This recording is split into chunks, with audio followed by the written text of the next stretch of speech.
what you mean when you use the word I.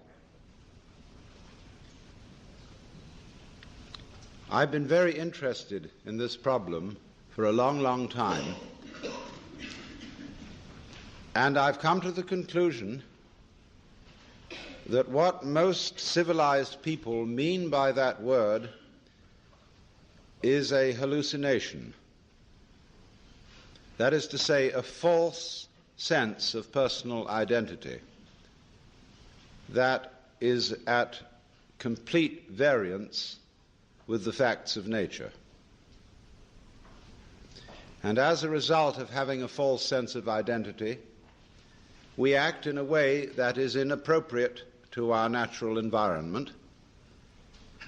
And when that inappropriate way of action is magnified by a very powerful technology, we swiftly begin to see the results of a profound discord between man and nature. As is well known, we are now in the process of destroying our environment as a result of an attempt to conquer it and master it. And we have not realized, therefore, that our environment is not something other than ourselves. In assuming that it is, we have made a great mistake and are now paying the price for it. But most people would agree with the lines of the poet who said, "I, a stranger and afraid, in a world I never made." Because we have the strong sensation that our own being inside our skin is extremely different from the world outside our skin. That while there may be intelligence inside human skins, and while there may be values and loving feelings, outside the skin is a world of mechanical process which does not give a damn about any individual and which is basically unintelligent, being gyrations of blind force, and so far as the merely biological world is concerned, gyrations of libido, which is Freud's word for blind lust. It should be obvious that the human being goes with the rest of the universe. Even though we say in popular speech, "I came into this world." Now, it is not true that you came into this world. You came out of it. In the same way as a flower comes out of a plant or a fruit comes out of a tree. And as an apple tree apples, the solar system in which we live, and therefore the galaxy in which we live, and therefore the system of galaxies in which we live, that system peoples. And therefore people are an expression of its energy and of its nature. If people are intelligent, and I suppose we have to grant that if, then the energy which people express must also be intelligent, because one does not gather figs from thistles and grapes from thorns. But it does not occur, you see, to the ordinary civilized person to regard himself or herself as an expression of the whole universe. It should be obvious that we cannot exist except in an environment of earth, air, water, and solar temperature, that all these things go with us and are as important to us, albeit outside our skins, as our internal organs, heart, stomach, brain, and so forth. Now, if then we cannot describe the behavior of organisms without at the same time describing the behavior of their environments, we should realize that we have a new entity of description, not the individual organism alone, but what would now be called a field of behavior, which we must call rather clumsily the organism environment. You go with your environment in the same way as your head goes with the rest of your body. You do not find in nature faces arriving in the world sui generis. They go with a body. But also bodies do not arrive in a world which would be, for example, a plain ball of scrubbed rock floating without an atmosphere far away from a star. That will not grow bodies. There is no soil for bodies. There is no complexity of environment which is body producing. So bodies go with a very complicated natural environment. And if the head goes with the body and the body goes with the environment, the body is as much an integral part of the environment as the head is part of the body. It is deceptive, of course, because the human being is not rooted to the ground like a tree. A human being moves about and therefore can shift from one environment to another. But these shifts are superficial. The basic environment of the planet remains a constant. And if the human being leaves the planet, he has to take with him a canned version of the planetary environment. Now, we are not really aware of this. Upon taking thought and due consideration, it does occur to us, yes, indeed, we do need that environment. But in the ordinary way, we don't feel it. That is to say, we don't have a vivid sensation of belonging to our environment in the same way that we have a vivid sensation of being an ego inside a bag of skin, located mostly in the skull, about halfway between the ears and a little way behind the eyes. And it issues in these disastrous results of the ego, which, according to 19th century common sense, feels that it is a fluke in nature, and that if it does not fight nature, it will not be able to maintain its status as intelligent fluke.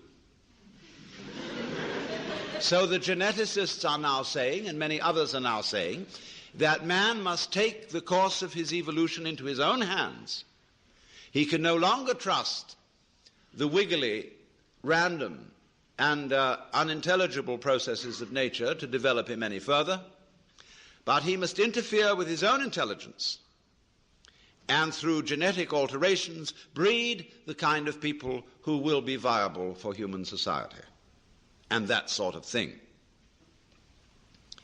Now this, I submit, is a ghastly error, because human intelligence has a very serious limitation. That limitation is that it is a scanning system of conscious attention which is linear. That is to say, it examines the world in lines, rather as you would pass the beam of a flashlight across a room or a spotlight. That's why our education takes so long. It takes so long because we have to scan miles of lines of print. And we regard that, you see, as basic information. Now, the universe does not come at us in lines. It comes at us in a multidimensional continuum in which everything is happening all together everywhere at once. And it comes at us much too quickly to be translated into lines of print or of other information, however fast they may be scanned. And that is our limitation so far as the intellectual life and the scientific life is concerned. The computer will greatly speed up linear scanning, but it's still linear scanning. And so long as we are stuck with that form of wisdom, we cannot deal with more than a few variables at once. Now, what do I mean by that? What is a variable? A variable is any one linear process. Let's take music. When you play a Bach fugue, and there are 4 parts to it, you have 4 variables. You have 4 moving lines, and you can take care of that with 2 hands. An organist using 2 feet can put in 2 more variables and have 6 going. And you may realize, if you've ever tried to play the organ, that it's quite difficult to make 6 independent motions go at once. The average person cannot do that without training. The average person cannot deal with more than 3 variables at once without using a pencil. Now, when we study physics, we are dealing with processes in which there are millions of variables. This, however, we handle by statistics, in the same way as insurance companies use actuarial tables to predict when most people will die. If the average age of death is 65, however, this prediction does not apply to any given individual. Any given individual will live to plus or minus 65 years. And the range of difference may be very wide indeed, of course. But this is all right. The 65 guess is all right when you're doing large-scale gambling. And that's the way the physicist works in predicting the behavior of nuclear wavicles. But the practical problems of human life deal with variables in the hundreds of thousands. Here, statistical methods are very poor, and thinking it out by linear consideration is impossible. With that equipment, then, we are proposing to interfere with our genes. And with that equipment also, be it said, we are trying to solve our political, economic, and social problems. And naturally, everybody has the sense of total frustration. And the individual feels, what on earth can I do? We do not seem to know a way of calling upon our brains, because our brains can handle an enormous number of variables that are not accessible to the process of conscious attention. Your brain is now handling, or your total nervous system, to be more accurate, your blood chemistry, the secretions from your glands, the behavior of millions of cells. It is doing all that without thinking about it. That is to say, without translating the processes it is handling into consciously reviewed words, symbols, or numbers. Now, when I use the word thinking, I mean precisely that process, translating what is going on in nature into words, symbols, or numbers. Of course, both words and numbers are kinds of symbols. Symbols bear the same relation to the real world that money bears to wealth. You cannot quench anybody's thirst with the word water, just as you cannot eat a dollar bill and derive nutrition from it. But using symbols and using conscious intelligence, scanning, has proved very useful to us. It has given us such technology as we have. But at the same time, it has proved too much of a good thing. At the same time, We've become so fascinated with it that we confuse the world as it is with the world as it is thought about, talked about, and figured about. That is to say, with the world as it is described. And the difference between these two is vast. And when we are not aware of ourselves, except in a symbolic way, we are not related to ourselves at all. We are like people eating menus instead of dinners. And that's why we all feel psychologically frustrated.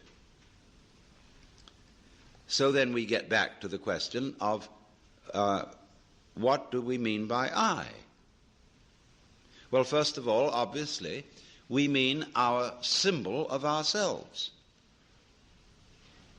Now, ourselves, in this case, is the whole psychophysical organism, conscious and unconscious, plus its environment. That's your real self. Your real self, in other words, is the universe as centered on your organism. That's you. You say, let me just clarify that a little for one reason. What you do is also a doing of your environment. Your behavior is its behavior as much as its behavior is your behavior. It's mutual. We could say it is transactional. You are not a puppet which your environment pushes around, nor is the environment a puppet which you push around. They go together. They act together. In the same way, for example, if I have a wheel, one side of it going down is the same as the other side of it going up. When you handle the steering wheel of a car, are you pulling it or are you pushing it? No, you're doing both, aren't you? When you pull it down this side, you are pushing it up that side. It's all one. So there's a push-pull between organism and environment.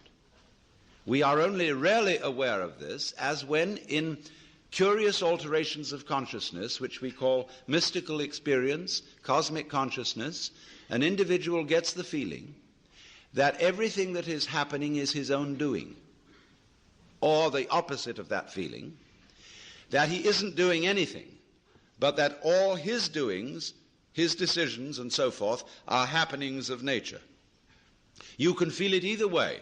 You can describe it in these two completely opposite ways, but you're talking about the same experience. You're talking about experiencing your own activity and the activity of nature as one single process. And you can describe it as if you were omnipotent like God, or as if it were completely deterministic and you hardly existed at all. But remember, both points of view are right. And we'll see where that gets us. But we don't feel that, do we, ordinarily? What we feel instead is an identification of ourselves with our idea of ourselves, or I would rather say with our image of ourselves. And that's the person, or the ego. You play a role. You identify with that role. I play a role. It's called Alan Watts. And I know very well that that's a big act. I can play some other roles besides Alan Watts, if necessary, but I find this one is better for making a living.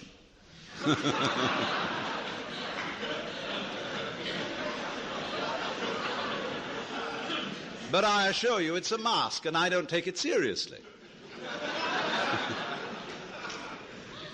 You know, the idea of my being a kind of messiah or guru or savior of the world just breaks me up. Because I know me. So it's very difficult to be holy in the ordinary sense. So I know I'm not that. But most of us are taught to think that we are whom we are called.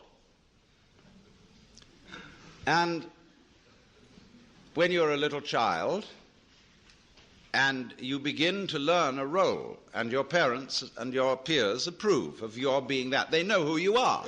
You're predictable, so you can be controlled. But when you act out of role and you imitate some other child's behavior, everybody points the finger and says, you're not being true to yourself. Johnny, that's not you, that's Peter. And so you learn to stay Peter, or to stay Johnny. But of course, you're not either. Because this is just the image of you. It's as much of you as you can get into your conscious attention, which is precious little. Your image of yourself contains no information about how you structure your nervous system. It contains no information about your blood chemistry. It contains almost no information about the subtle influences of society upon your behavior. It does not include the basic assumptions of your culture, which are all taken for granted and unconscious. And you can't find them out unless you study other cultures to see how their basic assumptions differ. It includes all kinds of illusions that you're completely unaware of, as, for example, that time is real and that there is such a thing as a past, which is pure hokum. But nevertheless, all these things are unconscious in us, and they are not included in our image of ourselves, nor, of course, included in our image of ourselves is there any information about our inseparable relationships with the whole natural universe. So this is a very impoverished image. When you ask a person, what did you do yesterday?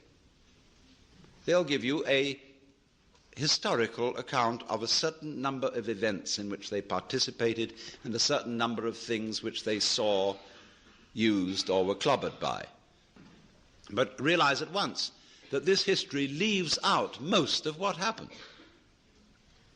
I, in trying to describe what happens to me this evening, will never be able to describe it, because there are so many people here that if I were to talk about everyone whom I've seen, what they were wearing, what color their hair was, what sort of expressions they had on their faces, I would have to talk till doomsday.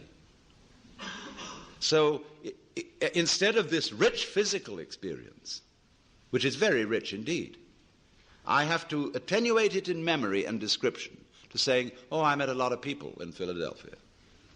And there were men and there were women, and lots of them were young and some of them were old. You know, it's a most utterly impoverished account of what went on. So therefore, in thinking of ourselves in this way, what I did yesterday, what I did the day before, in terms of this stringy, mangy account, all I have is a caricature of myself. And you know the caricaturist doesn't draw you all in. He just puts certain salient features whereby people will recognize you. It's not a skeleton. So we are, as it were, conceiving ourselves as a bunch of skeletons. And they got no flesh on them, just a bunch of bones. And no wonder we all feel inadequate. We're all looking for something, to the future, to bring us the goodie. We know we ought to have, there's a golden goodie at the end of the line somewhere. There's a good time coming, be it ever so far away, that one far-off divine event to which all creation moves. We hope. And therefore we say of something that's no good, it has no future. I would say it has no present. But everybody says it has no future. Now, here we are, as it were, psychically starved. And always, therefore, looking, seeking. And this confused seeking is going on everywhere. We don't know what we want. Nobody knows what they want. We say, yes, we think of what we want in vague terms. Pleasure, money, wealth, love, fulfillment, personal development. But we don't know what we mean by all that. If a person really sits down to figure out, write a long essay, 20 pages, on your idea of heaven, it'll be a sorry production. You can see it already in medieval art, whether it is depictions of heaven and hell. Hell is always much better than heaven. Although it's uncomfortable, it's a sadomasochistic orgy. Wowee, hell is really rip-roaring. Whereas all the saints in heaven are sitting...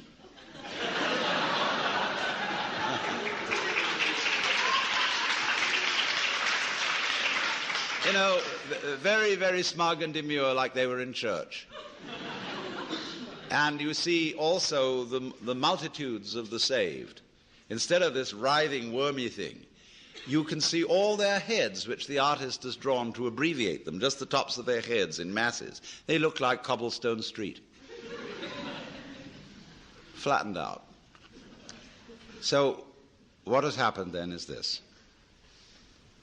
that our I is an illusion. It's an image.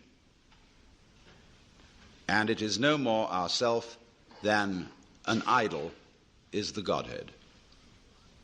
But we say, it can't be so because I feel I really exist. It isn't just an idea in my head, it's a feeling. I feel me. Well, what is it that you feel when you feel I? I'll tell you. What do you do when somebody says, pay attention? What is the difference between looking at something and taking a hard look at it? Or between hearing something and listening intently? What's the difference? What's the difference between waiting while something goes on and enduring it? Why? The difference is this, that when you pay attention, instead of just looking, you screw up your face. You frown and stare. That is a muscular activity around here. When you will, you grit your teeth or clench your fists. When you endure or control yourself, you pull yourself together physically, and therefore you get uptight. You hold your breath. You do all kinds of muscular things to control the functioning of your nervous system. And none of them have the slightest effect on the proper operation of the nervous system. If you stare at things, you will rather fuzz the image than see them clearly. If you listen intently by concentrating on muscles round the ears, you will be so much attending to muscles here that you won't hear things properly. And you may get singing in the ears. If you tighten up with your body to pull yourself together, all you do is constrict yourself. I remember in school, I sat next to a boy who had great difficulty in learning to read. And what they always say to children is, try. If you can't do something, you must try. So the boy tries. And what has he done? When he's trying to get out words, he grunts and groans as if he were lifting weights. And the teacher's impressed. The boy is really trying. Gives him B for effort. All he's doing...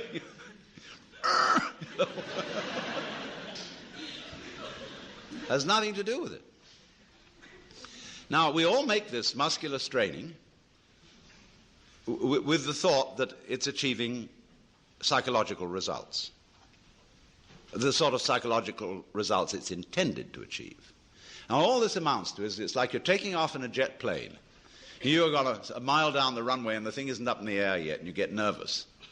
So you start pulling at your seatbelt. That's what it is. Now, that is a chronic feeling. We have it in us all the time, and it corresponds to the word I. That's what you feel when you say I. You feel that chronic tension. Because when an organ is working properly, you don't feel it. If you see your eye, you've got cataract. If you hear your ears, you've got singing in your ears, getting in the way of hearing. When you are fully functioning, you are unaware of the organ. When you're thinking clearly, your brain isn't getting in your way. Actually, of course, you are seeing your eyes in the sense that everything you see out in front of you is a condition in the optic nerves at the back of the skull. That's where you're aware of all this. But you're not aware of the I as the I. I'm talking about the optical eye. So when we are aware of the ego eye, we are aware of this chronic tension inside ourselves. And that's not us. It's a futile tension. So when we get the illusion, the image of ourselves, married to a futile tension, you've got an illusion married to a futility. And then you wonder why I can't do anything. Why I feel in the face of all the problems of the world impotent. And why I somehow cannot manage to transform I. Now here we get to the real problem. Because we're always telling each other that we should be different. Now, I'm not going to tell you that tonight. Why not? Because I know you can't be. Nor can I. That may sound depressing, but I'll show you it isn't. It's very heartening. But everybody, you see, who is at all sensitive and awake to their own problems and human problems is trying to change himself. We know we can't change the world unless we change ourselves. If we are all individually selfish, we're going to be collectively selfish. If we don't really love people and only pretend to, somehow we've got to find a way to love. After all, it's said in the Bible, "Thou shalt love the Lord thy God, and your neighbor as yourself." You must love. Yeah, we all agree. Sure. But we don't. In fact, one psychologist very smartly asked a patient, "With whom are you in love against?"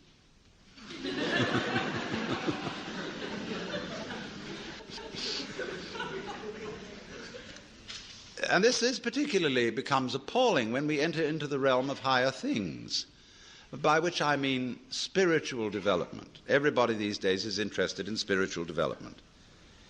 And wisely, because we want to change our consciousness. Many people are well aware that this egocentric consciousness is a hallucination. And that they presume it's the function of religion to change it. Because that's what the Zen Buddhists and yogis and all these people in the Orient are doing. They are changing their state of consciousness to get something called satori, or mystical experience, or nirvana, or moksha, or what have you. And everybody around here is really enthused about that, because you don't get that in church. I mean, there have been Christian mystics, but the church has been very quiet about them.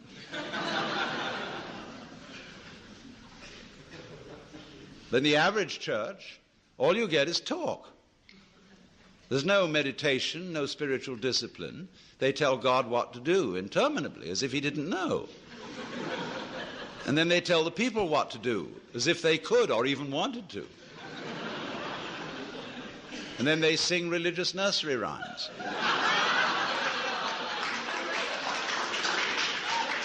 And then, to cap it all, the Roman Catholic Church, which did at least have an unintelligible service, which was,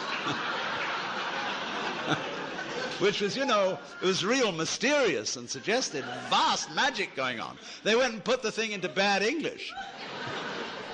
And they took away incense, and they became a bunch of Protestants, and the thing was just terrible.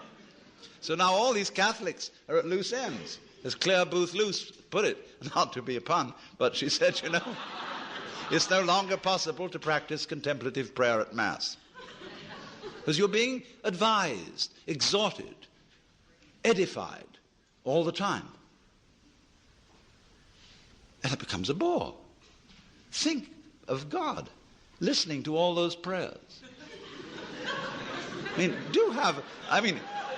Talking about grieving the Holy Spirit. It's just awful. People have no consideration for God at all.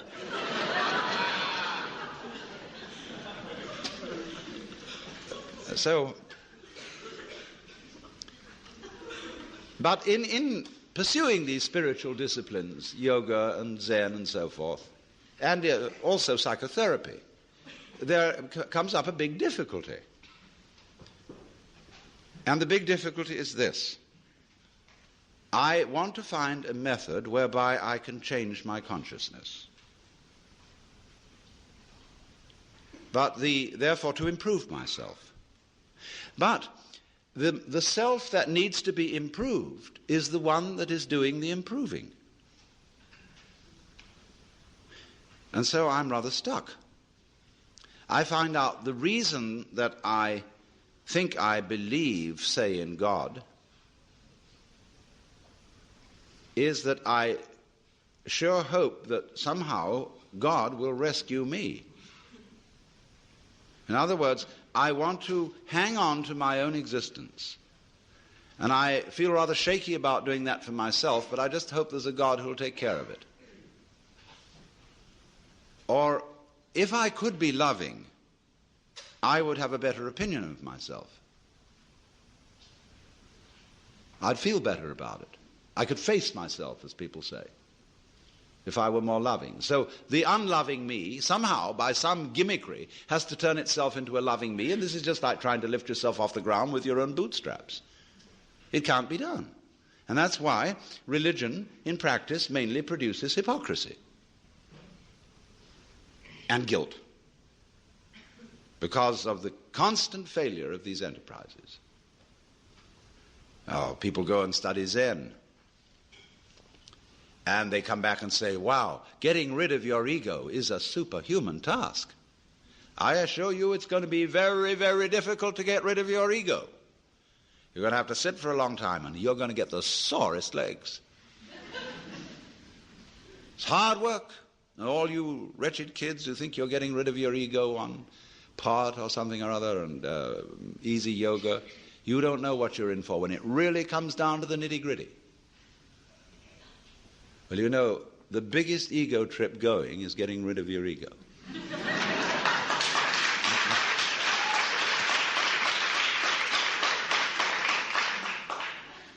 And the joke of it all is your ego doesn't exist. There's nothing to get rid of. It's an illusion, as I tried to explain.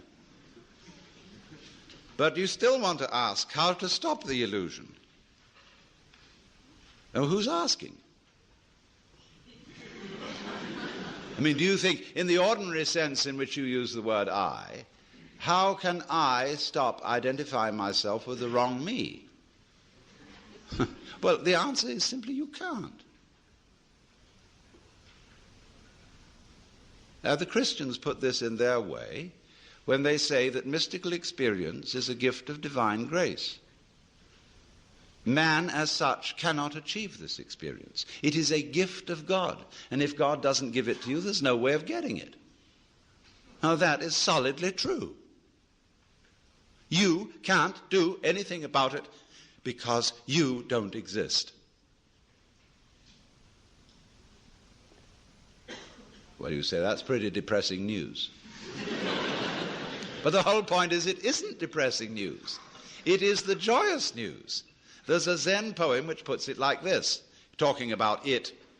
It means the mystical experience, Satori, the realization that you are the eternal energy of the universe, like Jesus did. It says like this: you cannot catch hold of it, nor can you get rid of it. In not being able to get it, you get it.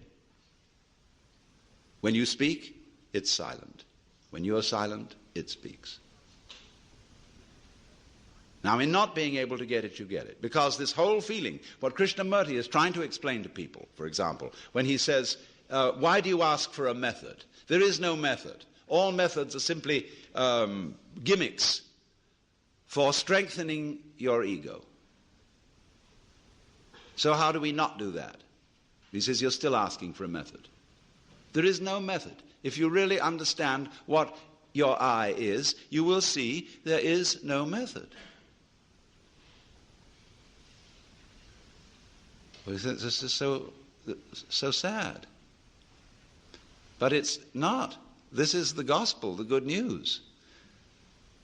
Because if you cannot achieve it, if you cannot transform yourself, that means that the main obstacle to mystical vision has collapsed. That was you. What happens? You can't do anything about it. You're at your wit's end. What are you going to do? Commit suicide? But supposing you just put that off for a little while. Wait and see what happens. You can't control your thoughts. You can't control your feelings because there is no controller. You are your thoughts and your feelings.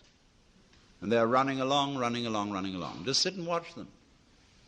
Here they go. You're still breathing, aren't you? Still growing your hair? Still seeing and hearing? Are you doing that? I mean, is breathing something that you do? Do you see? I mean, do you organize the operations of your eyes? Know exactly how to work those rods and cones in the retina? Do you do that? It's a happening. It happens. So you can feel all this happening. Your breathing is happening. Your thinking is happening. Your feeling is happening. Your hearing, your seeing. The clouds are happening across the sky. The sky is happening blue. The sun is happening shining. There it is. All this happening. And may I introduce you? This is yourself. This begins to be a vision of who you really are. And that's the way you function. You function by happening, that is to say, by spontaneous occurrence. And this is not a state of affairs that you should realize. I cannot possibly preach it to you, because the minute you start thinking, I should understand that, this is this stupid notion again that I should bring it about, when there is no you to bring it about. See, that's why I'm not preaching. You can only preach to egos. All I can do is to talk about what is. It amuses me to talk about what is because it's wonderful. I love it, and therefore I like to talk. If I get paid for it, then I make my living. And sensible people get paid for doing what they enjoy doing. So this is not you see, this is the whole approach here is not to convert you, not to make you over, not to improve you, but for you to discover that if you really knew the way you are, things would be sane. But you see, you can't do that. You can't make that discovery. Because you're in your own way. So long as you think, I'm I.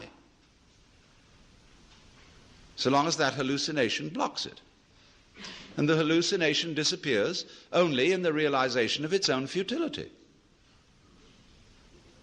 When at last you see you can't do it. You cannot make yourself over. You cannot really control your own mind. See, when we try to control the mind, a lot of yoga teachers try to get you to control your own mind, mainly to prove to you that you can't do it.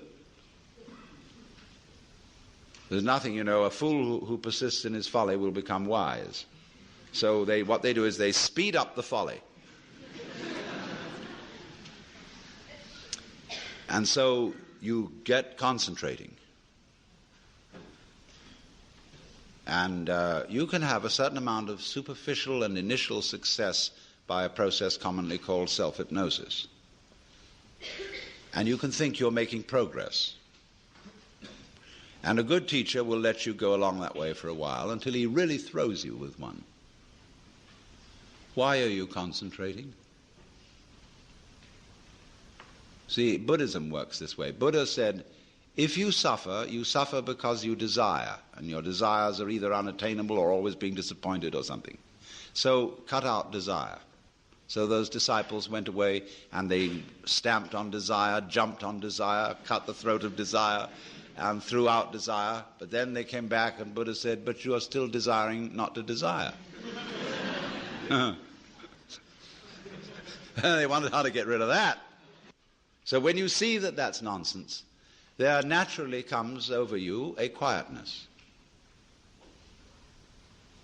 In seeing that you cannot control your mind, you realize there is no controller. What you took to be the thinker of thoughts is just one of the thoughts. What you took to be the feeler of the feelings, which was that chronic muscular strain, is just one of the feelings. What you took to be the experiencer of experience is just part of the experience. So there isn't any thinker of thoughts, feeler of feelings. We get into that bind because we have a grammatical rule that verbs have to have subjects. And the funny thing about that is that verbs are processes and subjects are nouns, which are supposed to be things. How does a noun start a verb? How does a thing put a process into action? Obviously it can't. But we always insist that there is this subject called the knower. And without a knower, there can't be knowing. Well, that's just a grammatical rule. It isn't a rule of nature. In nature, there's just knowing, like you're feeling it. And I have to say you are feeling it, as if you were somehow different from the feeling. When I say I am feeling, what I mean is there is feeling here. When I say you are feeling, I mean there is feeling there. I have to say even there is feeling. What a cumbersome language we have. Chinese is easier. You don't have to put all that in. You can say things twice as fast in Chinese as you can in any other language. Well, anyway, when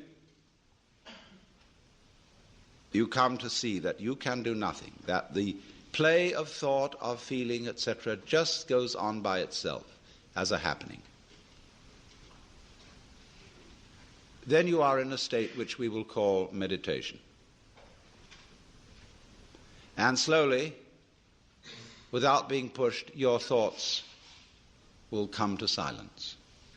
That is to say, all the verbal, symbolic chatter going on in the skull. Don't try and get rid of it, because that will again produce the illusion that there's a controller. Just, it goes on, it goes on, it goes on, and finally it gets tired of itself and bored and stops. And so then there's a silence. And this is a deeper level of meditation. And in that silence, you suddenly begin to see the world as it is. And you don't see any past, and you don't see any future. You don't see any difference between yourself and the rest of it. That's just an idea. You can't put your hand on the difference between myself and you. You know, you can't blow it, you can't bounce it, you can't pull it. It's just an idea. You can't find any material body, because material body is an idea. So is spiritual body. This is somebody's philosophical notions. See, reality isn't material. That's an idea. Reality isn't spiritual. That's an idea. Reality is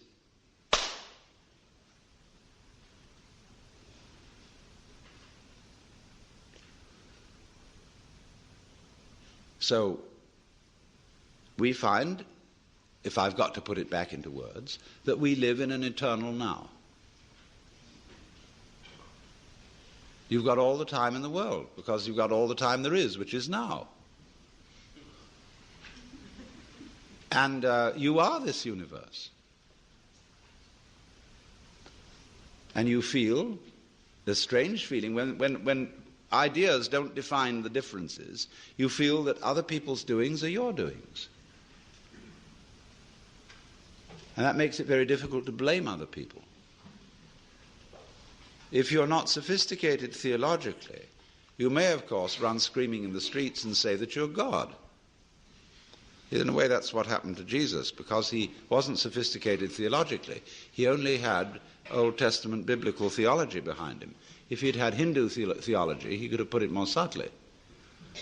But it was only that rather primitive theology of the Old Testament. And that was a conception of God as a monarchical boss. Thanks. And you can't go around and say, I'm the boss's son.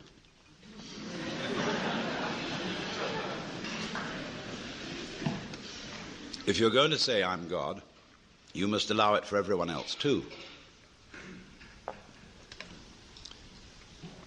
But this was a heretical idea from the point of view of Hebrew theology. And so what they did with Jesus was they pedestalized him. That means kicked him upstairs so that he wouldn't be able to influence anyone else. And only you may be God. And that stopped the gospel cold right at the beginning. It couldn't spread. Well, anyway, this is therefore to say that the transformation of human consciousness through meditation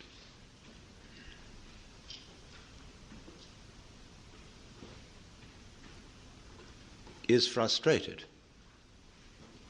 so long as we think of it in terms of something that I myself can bring about by some kind of wangle, by some sort of gimmick. Because, you see, that leads to endless games of spiritual one-upmanship and of guru competitions, of my guru is more effective than your guru, my yoga's faster than your yoga, I'm more aware of myself than you are, I'm humbler than you are, I'm sorrier for my sins than you are, I love you more than you love me. This interminable goings-on about which people fight and wonder whether they are a little bit more evolved than somebody else and so on. All that can just fall away. And then we get this strange feeling that we have never had, you see, in our lives, except occasionally by accident. Some people get a glimpse that we are no longer this poor little stranger and afraid in a world it never made, but that you are this universe, and you are creating it at every moment, because you see it starts now. It didn't begin in the past. There was no past. See, if the universe began in the past, when that happened it was now. See? Well, it's still now. And the universe is still beginning now, and it's trailing off like the wake of a ship from now. And the wake of the ship fades out, so does the past. You can look back there to explain things, but the explanation disappears. You'll never find it there. Things are not explained by the past. They're explained by what happens now. That creates the past. And it begins here. That's the birth of responsibility. Because otherwise, you can always look over your shoulder and say, well, I'm the way I am because my mother dropped me. And she dropped me because she was neurotic because her mother dropped her. And away we go back to Adam and Eve or to a disappearing monkey or something. And we never get at it. But in this way, you're faced with it. You're doing all this.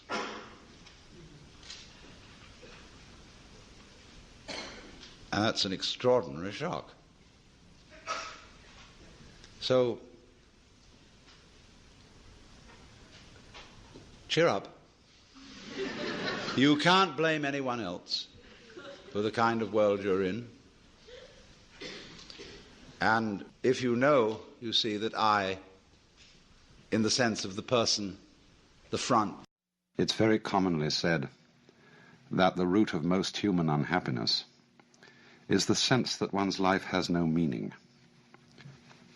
This is, I suppose, most frequently said in circles interested in psychotherapy, because the feeling of meaninglessness is often equated with the existence of neurosis.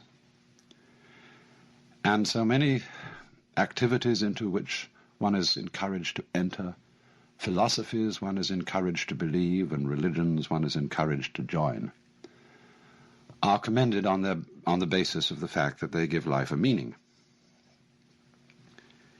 And I think it's very fascinating to think out what this idea itself means, or what it is intended when it's said that life has to have a purpose. I remember so well as a child listening to sermons in church in which the preacher would constantly refer to God's purpose for you and for me, and I could never make out what it was, because when questioned about this, the reverend gentleman seemed to be evasive, What is the purpose of God for the world? We used to sing a hymn, too. God is working his purpose out as year succeeds to year. And the nearest clue one got to it was in the sort of refrain of the hymn. Nearer and nearer draws the time that shall surely be, when the earth shall be filled with the glory of God as the waters cover the sea. And, of course, that raises the question, what is the glory of God? Well, now, it's pretty obvious, I think, that when we talk about life having or not having a meaning, we're not using quite the ordinary sense of the word meaning as the attribute of a sign. We're not saying, are we, that we expect this natural universe to behave as if it were a collection of words signifying something other than themselves. It isn't a point of view which would reduce our lives and the world merely to the status of signs. And it's obviously in some different sense than that that Goethe wrote his famous lines at the end of Faust, Alles Vergängliche ist nur ein Gleichnis. Forgive my pronunciation of German. All that is mortal or all that is perishable is but a symbol. And so, a symbol of what? What do we want to feel? What would satisfy us as being the meaning behind this world? It's so often, you know, that we don't follow our ideas and our desires through. Most of the things that we want very fervently are things that we've only half glimpsed. Our ideals are very often suggestions, hints, and we don't know really exactly what we mean when we think about it. But there is this obscure sense in which we feel that life ought to have significance and be a symbol in at least that sense, if not just so arid a symbol as a mere sign. Or it also may mean that life is meaningful. An individual feels that his life amounts to something when he belongs and fits in with the execution of some group enterprise. He feels he belongs in a plan. And this, too, seems to give people a sense of great satisfaction. But we have to pursue that question further, too.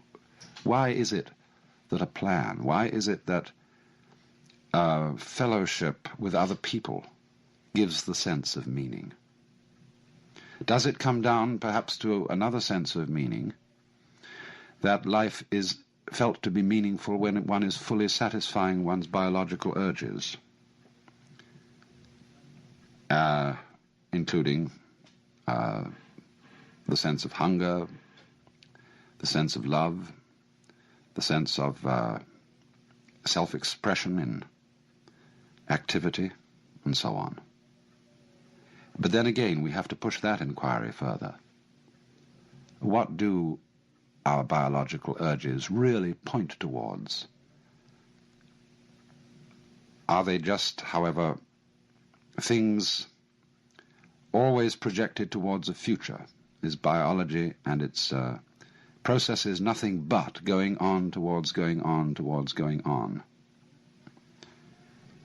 Or there's a fourth and more theological sense of the meaning of life. In all theistic religions, at any rate, the meaning of life is God himself. In other words, all this world means a person. It means a heart. It means an intelligence. And the relationship of love between God and man is the meaning of the world. The sight of God is the glory of God, and so on. But again here, there's something to be further pursued. What is it that we want in love with a person, and even a person in the sense of the Lord God? What is the content of it? What is it that we are really yearning after? Well, now, if we go back to the first point, taking Goethe's words that all that is transitory is but a symbol, and that we want to feel that all things have significance. It does seem to me that there's a sense in which we often use the word significance, where the word seems to be chosen quite naturally, and yet at the same time it's not quite the right word. We say, for example, often of music, that we feel it to be significant, when just at the same time we don't mean that it expresses some particular kind of concretely realizable emotion, and certainly it's not imitating the noises of nature. Program music, which simply imitates something else, and it deliberately sets out to express sadness or joy or whatever, is not the kind of thing I mean. So often when one listens to the beautiful arabesque character of the Baroque composers, Bach or Vivaldi, it is felt to be significant, not because it means something other than itself, but because it is so satisfying as it is. And we use then this word significance. So often, in those moments when our impetuous seeking for fulfillment cools down, and we give ourselves a little space to watch things, as if they were worth watching, ordinary things. And in those moments when our inner turmoil has really quietened, we find significance in things that we wouldn't expect to find significant at all. I mean, this is, after all, the art of those photographers who have such genius in turning the camera towards such things as peeling paint on an old door, or mud and sand and stones on a dirt road, and showing us there that if we look at it in a certain way, those things are significant. But we can't say significant of what so much as significant of themselves. Or perhaps significance then is the quality of a state of mind in which we notice that we're overlooking the significance of the world by our constant quest for it later. All this language is, of course, quite naturally vague and imprecise, because I think the wrong word is used. And yet not entirely the wrong word, because, as I said, it comes so naturally to us. It was Clive Bell, the great aesthetician, who wanted to say that all the characteristic of art, especially the characteristic of aesthetic success in painting, was the creation of significant form. Again, a very vague, imprecise expression. But it certainly is an attribute, not only of those moments in which we are tranquil inside, but also of moments of deep spiritual experience, of what would be called moksha, or release in Hinduism, or satori in Zen. That in those moments, the significance of the world seems to be the world, seems to be what is going on now. And we don't look any further. The scheme of things seems to justify itself at every moment of its unfoldment. I pointed out that this was particularly a characteristic of music. It's also a characteristic of dancing. And in the sensation of belonging with one's fellow men, in the carrying out of some significant pattern of life, which I mentioned as a second sense of the world being meaningful. Again, the character of this feeling is, again, something that is fulfilled in itself. To dance is not to be going anywhere. When we dance in the ballroom, we don't have a destination, we're just going round the room.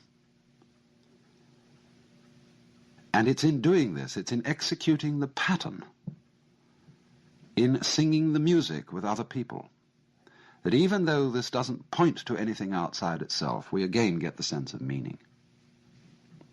And this is also obviously the case so often in the satisfaction of the biological urges. Does one live to eat or eat to live? I'm not at all sure about this. I'm sure I very often live to eat, because sitting around a table with people, I don't like eating alone, and enjoying food is absolutely delightful. And we're not thinking when we do this, at least certainly I'm not, that we have to eat because it's good for us,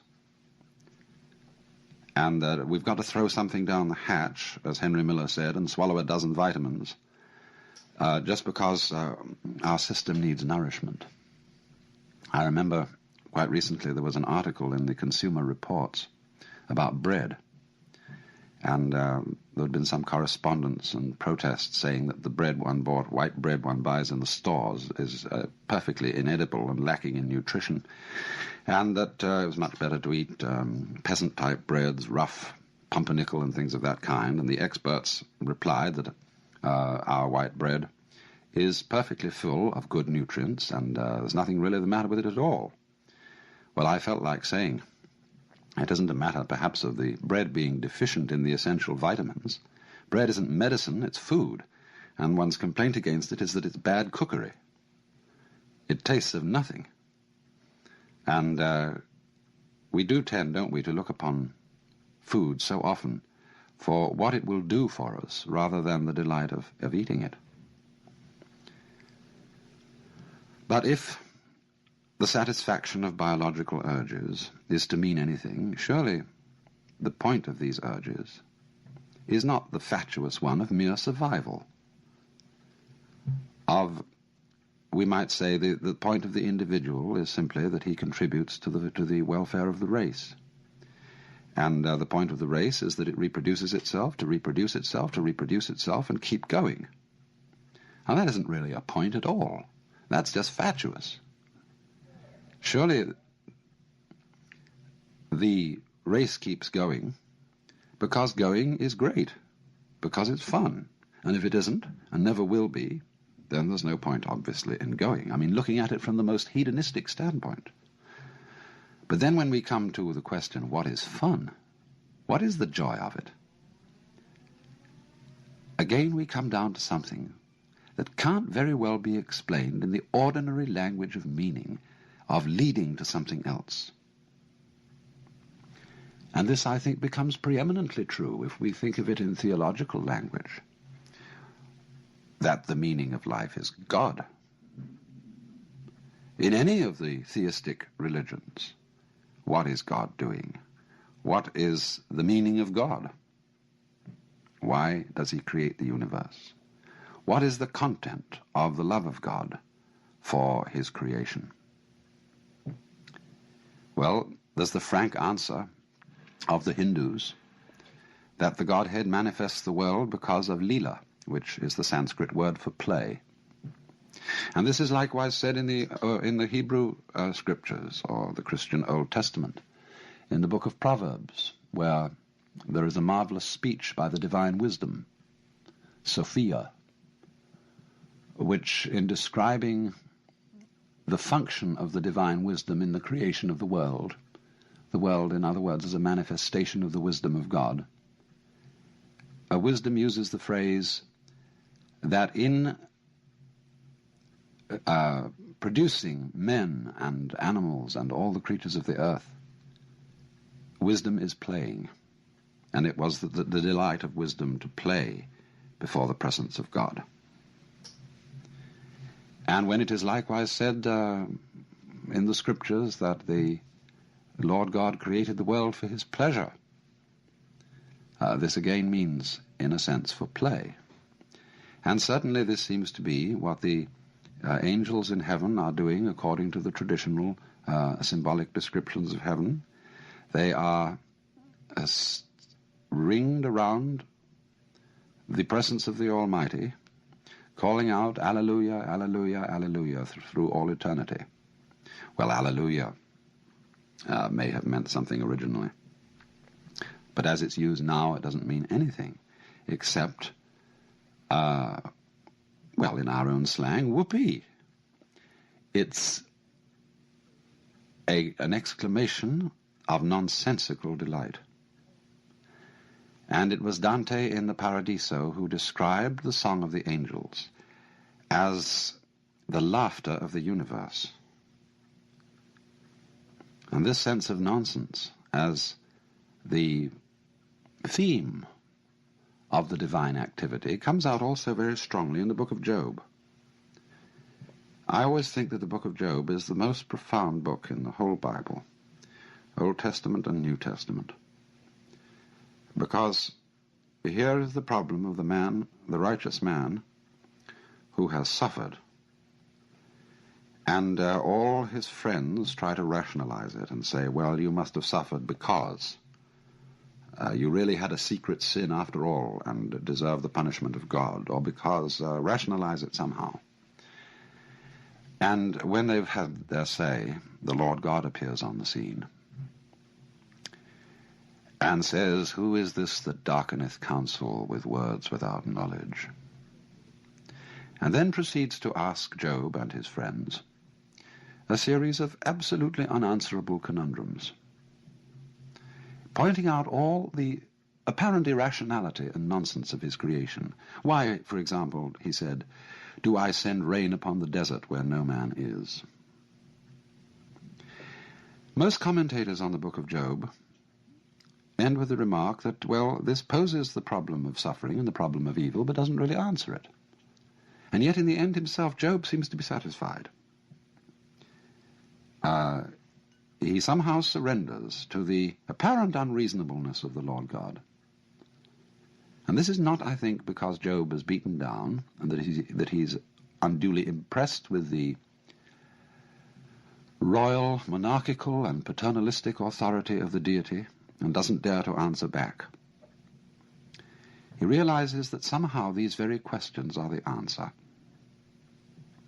I think of all the commentators on the book of Job, the person who came closest to this point was old G.K. Chesterton. He once made the glorious remark that it is one thing to look with amazement at a gorgon or a griffin, a creature who doesn't exist, but quite another thing to look at a hippopotamus, a creature who does exist and looks as if he doesn't. In other words, that all this strange world, with its weird forms, like hippopotami, and when you look at them from a certain point of view, stones and trees and water and clouds and stars, when you look at them from a certain point of view and don't take them for granted, they're as weird as any hippopotamus, or any imagination of fabulous beasts of gorgons and griffins and things like that. They are just plain improbable. And it is in this sense, I think, that they are the Alleluia, as it were, the nonsense song. Why do we love nonsense? Why do we love Lewis Carroll with his "'Twas brillig and the slithy toves did gyre and gimble in the wabe, all mimsy were the borogroves and the mumraths outgrabe"? Why is it that all those old English songs are full of Fal-de-riddle Ido and Hey Nonny Nonny and all those babbling choruses? Why is it that when we get hep with jazz, we just go booty booty boopty boo and so on and enjoy ourselves swinging it? It is this participation in the essential, glorious nonsense that is at the heart of the world, that isn't going anywhere, that is a dance. But it seems that only in moments of unusual insight and illumination that we get the point of this, and find that thus the true meaning of life is no meaning, that its purpose is no purpose, and that its sense is nonsense. But still, we want to use about it the word significant. Significant nonsense? Yes, nonsense that is not just chaos, that is not just blathering balderdash, but that has in it rhythm, fascinating complexity, a kind of artistry.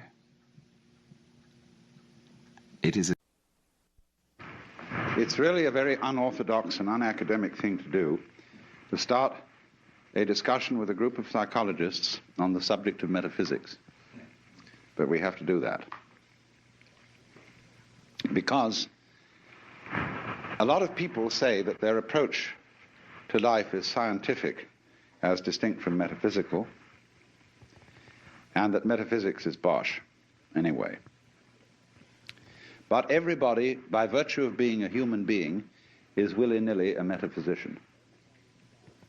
That is to say, everybody starts from certain fundamental assumptions as to what is the good life, what he wants, what are his, shall we say, axioms for living. And I find that psychologists tend to be blind to these fundamental assumptions. Maybe it's truer of psychiatrists than it is of psychologists, but they tend to feel that they are scientists. They're rather bending over backwards to have a scientific status, because that, of course, is fashionable in our age. But you know, it's so amusing that when, say, let's take psychoanalysis, for example, as pointed out to many philosophers, that their philosophical ideas are capable of being shown to have a psychoanalytic reference. For example, John Wisdom wrote a book about the philosophy of Berkeley, in which he attributed a great deal of his point of view to his experiences in toilet training as a child.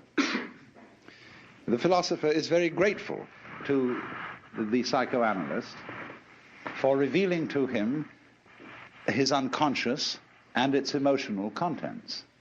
But the psychoanalyst must in turn await a revelation from the philosopher as to his philosophical unconscious and the unexamined assumptions which lie in it. So, if I may start by insulting your intelligence with what is called the most elementary lesson, the thing that we should have learned before we learned 1, 2, 3 and ABC, but somehow was overlooked.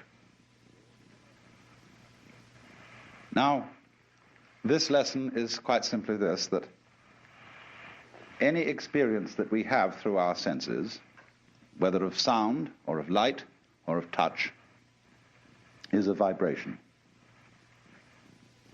And a vibration has two aspects, one called on and the other called off. Vibration seems to be propagated in waves, and every wave system has crests and it has troughs. And so life is a system of now you see it, now you don't. And these two aspects always go together. For example, sound is not pure sound. It is a rapid alternation of sound and silence. And that's simply the way things are. Only you must remember that the crest and the trough of a wave are inseparable. Nobody ever saw crests without troughs or troughs without crests, just as you don't encounter in life people with fronts but no backs. Just as you don't encounter a coin that has heads but no tails. And although the heads and the tails, the fronts and the backs, the positives and the negatives are different, they're at the same time one. And one has to get used fundamentally to the notion that different things can be inseparable. That what is explicitly two can at the same time be implicitly one. If you forget that, very funny things happen. If therefore we forget, you see, that black and white are inseparable, and that existence is constituted equivalently by being and non-being, then we get scared. And we have to play a game called, black might win. And once we get into the fear that black, the negative side, might win, we are compelled to play the game, but white must win. And from that start all our troubles. Because you see, the human awareness is a very odd mechanism. I don't think mechanism is quite the right word, but it'll do for the moment. That is to say, we have as a species specialized in a certain kind of awareness, which we call conscious attention. And by this we have the faculty of examining the details of life very closely. We can restrict our gaze, and it corresponds somewhat to the peripheral field, the central field of vision in the eyes. We have central vision, we have peripheral vision. Central vision is that which we use for reading, for all sorts of close work, and it's like using a spotlight, whereas peripheral vision is more like using a floodlight. Now, civilization and civilized human beings for maybe 5,000 years, maybe much longer, have learned to specialize in concentrated attention. Even if a person's attention span is short, he is, as it were, wavering his spotlight over many fields. The price which we pay for specialization in conscious attention is ignorance of everything outside its field. I would rather say ignorance than ignorance, because if you concentrate on a figure, you tend to ignore the background. You tend, therefore, to see the world in a disintegrated aspect. You take separate things and events seriously, imagining that these really do exist, when actually they have the same kind of existence as an individual's interpretation of a Rorschach plot. They're what you make out of it. In fact, our physical world is a system of inseparable differences. Everything exists with everything else. But we contrive not to notice that, because what we notice is what is noteworthy. And we notice it in terms of notations. Numbers, words, images. What is notable, noteworthy, notated, noticed, is what appears to us to be significant, and the rest is ignored as insignificant. And as a result of that, we select from the total input that goes to our senses only a very small fraction. And this causes us to believe that we are separate beings, isolated by the boundary of the epidermis from the rest of the world. And you see, this is also the mechanism involved in not noticing that black and white go together. Not noticing that every inside has an outside, and that the inside, what's inside, goes on inside your skin, is inseparable from what goes on outside your skin. Do you see that, for example, in the science of ecology, one learns that a human being is not an organism in an environment, but is an organism-environment. That is to say, a unified field of behavior. If you describe carefully the behavior of any organism, you cannot do so without at the same time describing the behavior of the environment. And by that you know that you've got a new entity of study. You are describing the behavior of a unified field. But you must be very careful indeed not to fall into old Newtonian assumptions about the billiard ball nature of the universe. The organism is not the puppet of the environment. being pushed around by it. Nor, on the other hand, is the environment the puppet of the organism being pushed around by the organism. The relationship between them is, to use John Dewey's word, transactional. A transaction being a situation like buying and selling, in which there is no buying unless somebody sells, and no selling unless somebody buys. So that fundamental relationship between ourselves and the world, which is in an old-fashioned way by people such as Skinner, who has not updated his philosophy, interpreted in terms of Newtonian mechanics. He interprets the organism as something determined by the total environment. And he doesn't see that in a more modern way of talking about it, we're simply describing a unified field of behavior, which is nothing more than what any mystic ever said. That's a dirty word in the modern academic scientific environment. But if a mystic is one who is sensibly or even sensuously aware of his inseparability as an individual from the total existing universe, he is simply a person who has become sensible, aware through his senses of the way ecologists see the world. So when I'm in academic circles, I don't talk about mystical experience. I talk about ecological awareness. Same thing. And so the next aspect of our metaphysical introduction must be about games. Do you know, I think there are really 4 questions that all philosophers have discussed from the beginning of recorded time. First is, who started it?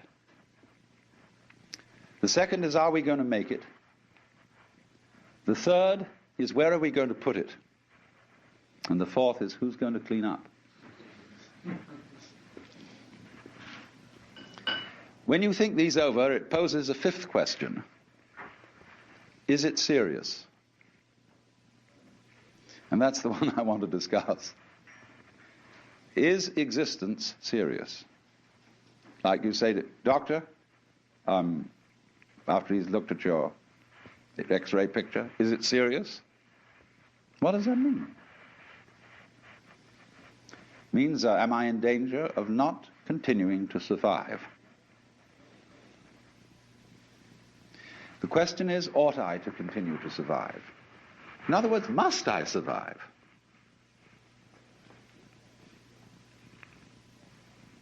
If life is serious, then of course I must survive. If it is not serious, it really doesn't matter whether I do or I don't.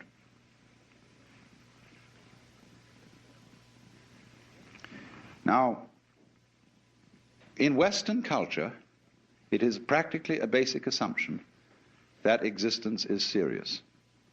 This is particularly true among people who call themselves existentialists. When they talk about a person who exists authentically, they mean that he takes his life seriously and other people's lives seriously. But the poet and essayist G.K. Chesterton once observed that the angels fly because they take themselves lightly. And if I may venture into mythology, if the angels take themselves lightly, how much more so the Lord of the angels? But you see, we have been brought up in a mythological context where the Lord God definitely does take himself seriously and is indeed the serious person. So that when we go into church, laughter is discouraged in the same way as it's discouraged in court. This is a serious matter, and everybody has to have the right expression on their faces. Because this is the great, great authority figure. This is Grandpa, who says, all you kids, you know. And we don't realize that he has a twinkle in his eye. But the basis of it all is this, then. if we say you must survive or I must survive, life is earnest and I've got to go on, then your life is a drag and not a game. Now, it's my contention, my personal opinion, this is my basic metaphysical axiom, shall we put it that way, that existence, the physical universe, is basically playful. There is no necessity for it whatsoever. It isn't going anywhere. That is to say, it doesn't have some destination that it ought to arrive at. But that it is best understood by analogy with music. Because music, as an art form, is essentially playful. We say you play the piano. You don't work the piano. Why? Music differs from, say, travel. When you travel, you are trying to get somewhere.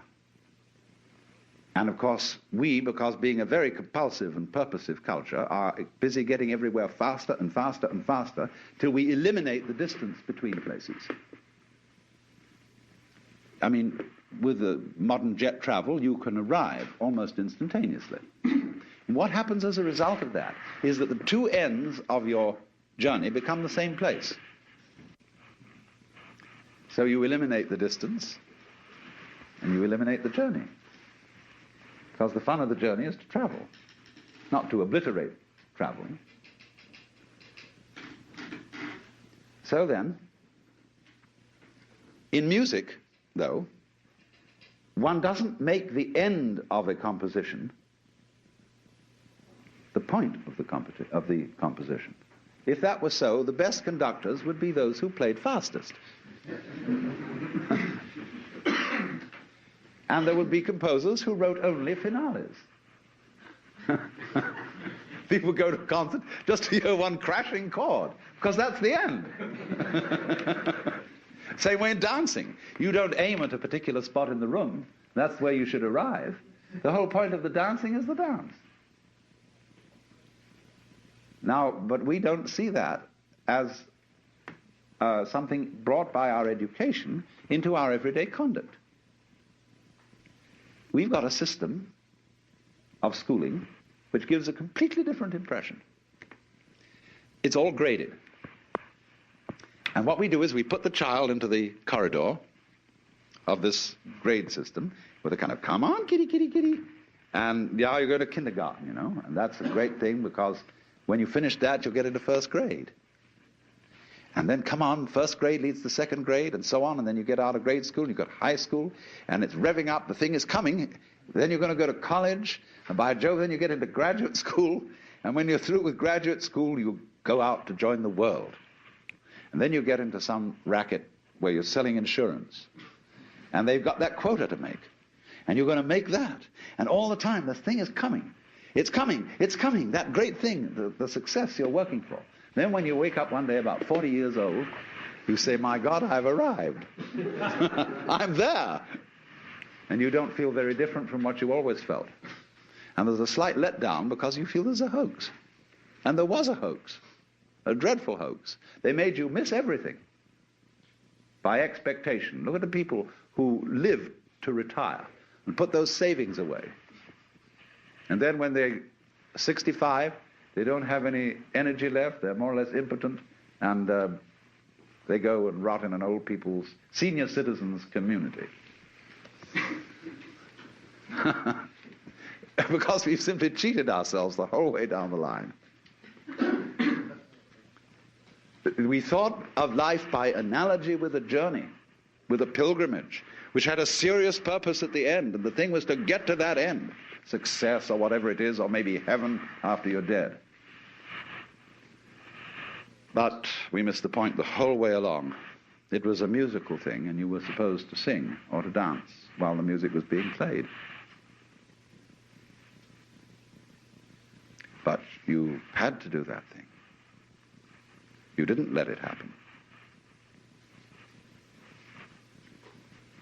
And so, in this way, the human being sometimes becomes an organism for self-frustration. Let's take Korzybski called man a time binder. That means that he's the animal peculiarly aware of the time sequence. And as a result of this, is able to do some very remarkable things. He can predict. He studies what's happened in the past, and he says the chances are so-and-so of that happening again. So he predicts. Oh, this is very useful to be able to predict, because that has survival value. But at the same time, it creates anxiety. You pay for this increased survival ability involved in prediction by knowing that in the end you won't succeed. You're all going to fall apart by one way or another. It might happen tomorrow, it might happen 50 years from now. But it all comes apart in the end. And people get worried about that. They get anxious. So what they gained on the roundabout, they lost on the swings.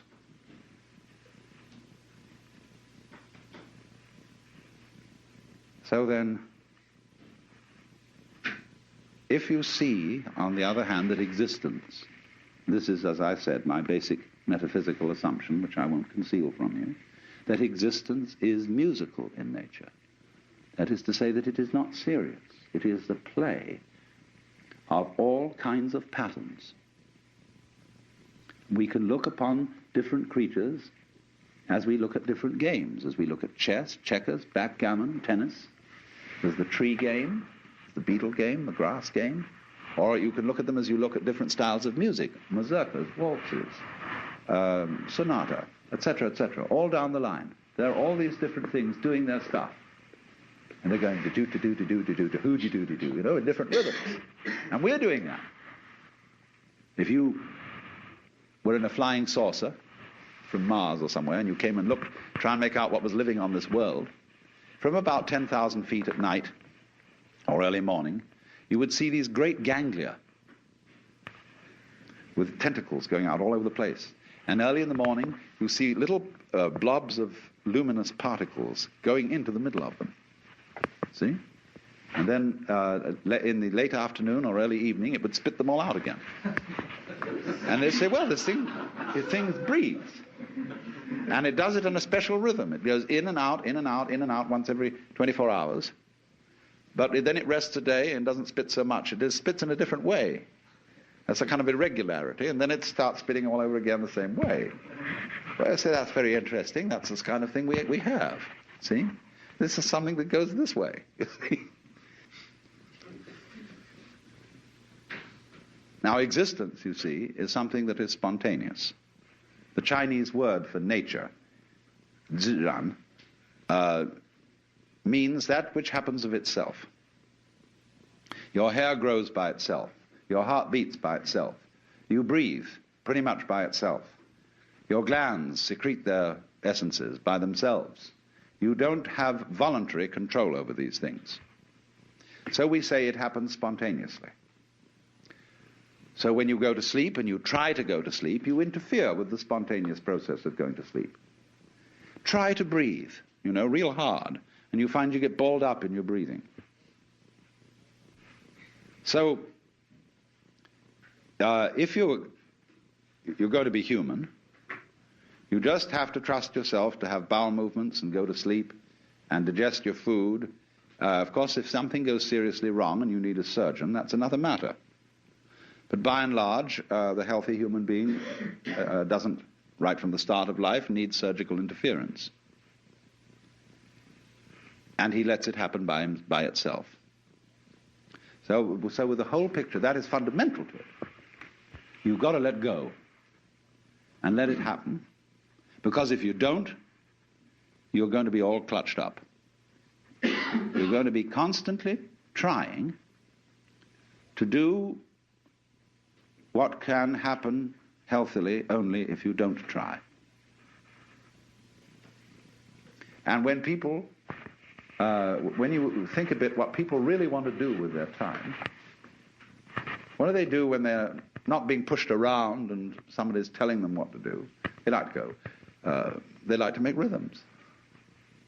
They listen to music, they dance, or they sing, or they do something of a rhythmic nature, playing cards or bowling or raising their elbows. Everybody wants to spend their time swinging.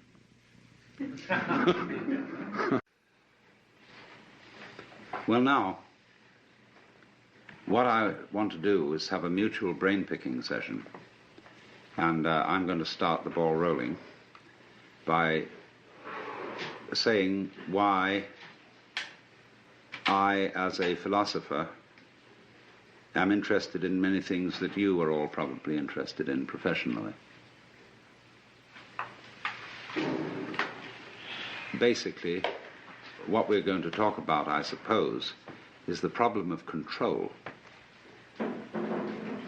as exemplified in the ancient Latin question,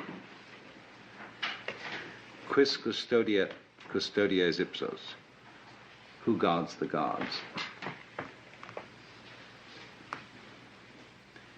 Now, we know that we're living in an age when there's been an enormous proliferation of techniques for subjecting every kind of natural process outside the human skin, and now increasingly inside the human skin, to some form of rational control. And as we succeed in doing this, it also becomes apparent that we're failing, that the process becomes of such a high degree of complexity that we begin to feel that we're standing in our own way, that everybody complains the state of affairs in the modern world, in the technological world, is so complicated that nobody can understand it, and nobody really knows what to do.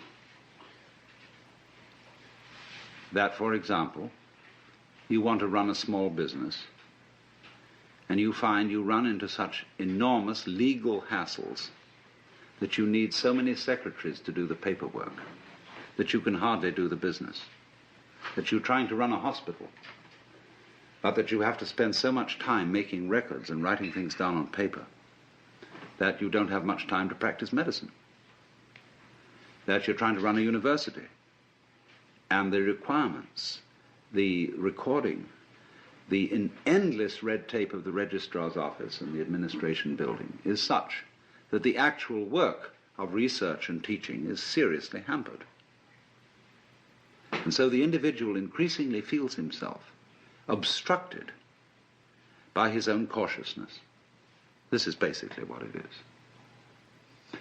Now, to explain myself, first of all, because most of you are strangers to me, I am a philosopher who has for many years been interested in the mutual fructification of Eastern cultures and Western cultures, studying Oriental ideas, not in the spirit of saying to the West, you ought to be converted to Oriental ideas, but in the spirit of saying, you don't understand the basic assumptions of your own culture if your own culture is the only culture you know. Everybody operates on certain basic assumptions, but very few people know what they are. You can say, very often encounter the sort of character who's an American businessman, and he says, well, I'm a practical businessman. I believe in getting results and things done, and all this thinking and highfalutin logic and nonsense is of no concern to me. Now, I know that the practical basic assumptions, the metaphysics of that man, can be defined as pragmatism, as a school of philosophy. But it's bad pragmatism because he's never thought it through. And so it's very difficult, you see, to get down to what are your basic assumptions. What do you mean by the good life? What do you mean by consistency? What do you mean by rationality? The only way of finding out what you mean by these things is by contrasting the way you look at something by the way it's looked at in another culture. And therefore we have to find cultures which are in some ways as sophisticated as our own, but as different from our own as possible. And of course, for this purpose, I always thought that the Chinese were optimal, and the Indians, the East Indians. And that by studying the ideas of these people, by studying their life goals, we could become more aware of our own. It's the old principle of triangulation. You don't establish the situation of a particular object unless you observe it from two different points of view and thereby calculate its actual distance from you. So by looking at what we are pleased to call reality, the physical world, from the basic standpoints of different cultures, I think we're in a better position to know where we are than if we only have one single line of sight. And therefore this has been my interest and my background. And arising out of this, there has come a further question, which I would call the problems of human ecology. How is man to be best related to his environment, especially in circumstances where we are in possession of an extremely powerful technology and have therefore the capacity to change our environment far more than anyone else has ever been able to do so? Are we going to end up not by civilizing the world, but by Los Angelizing it? In other words, are we going to foul our own nest as a result of technology? But all this gets down to the basic question is, really, what are you going to do if you're God? If, in other words, you find yourself in charge of the world through technological powers, and instead of leaving evolution to what we used to call in the 19th century the blind processes of nature, that was begging the question to call them blind. But at any rate, we say we're not going to leave evolution anymore to the blind forces of nature, but now we're going to direct it ourselves, because we are increasingly developing, say, control over genetic systems, control over the nervous system, control over all kinds of systems. Then simply, what do you want to do with it? But most people don't know what they want, and have never even seriously confronted the question of what they want. You ask a group of students to sit down and write a solid paper of 20 pages on what is your idea of heaven. What would you really like to happen if you could make it happen? And that's the first thing that starts people really thinking, because you soon realize that a lot of the things you think you would want are not things you want at all. Supposing, just for the sake of illustration, you had the power to dream every night any dream you wanted to dream.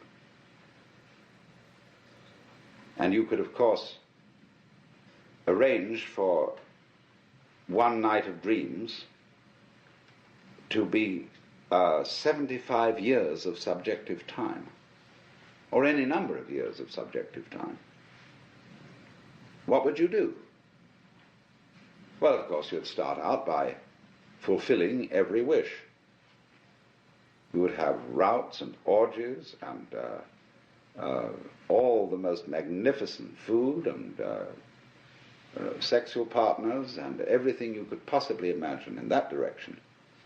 When you got tired of that, after several nights, you would switch a bit and you would soon find yourself involved in adventures and contemplating great works of art, fantastic mathematical conceptions. You would soon be rescuing princesses from dragons and all sorts of things like that. And then one night you'd say, now look, tonight what we're going to do is we're going to forget this dream as a dream. And we're going to be really shocked. And when you woke up from that one, you'd say, ooh, wasn't that an adventure? Then you would think more and more far-out ways to get involved and let go of control, knowing that you'd always come back to center in the end. But while you were involved in the dream, you wouldn't know you were going to come back to center, be in control. And so eventually you would be dreaming a dream in which you found yourselves all sitting around in this room, listening to me talking, all involved with the particular life problems which you have. And maybe that's what you're doing.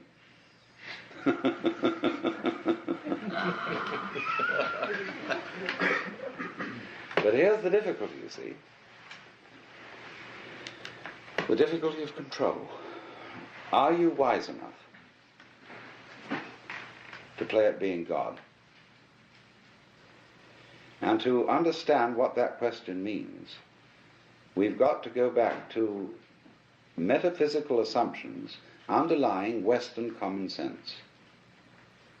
And whether you are a Jew or a Christian or an agnostic or an atheist, you are not uninfluenced by the whole tradition of Western culture, the models of the universe which it has employed, which influence our very language, the structure of our thought, the very constitution of logic,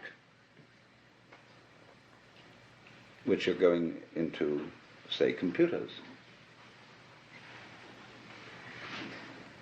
The Western model of the universe is political and engineering or architectural. It is natural for a child to ask its mother, "How was I made?" It would be inconceivable for a Chinese child to ask, "How was I made?" It might ask, "How was I grown?"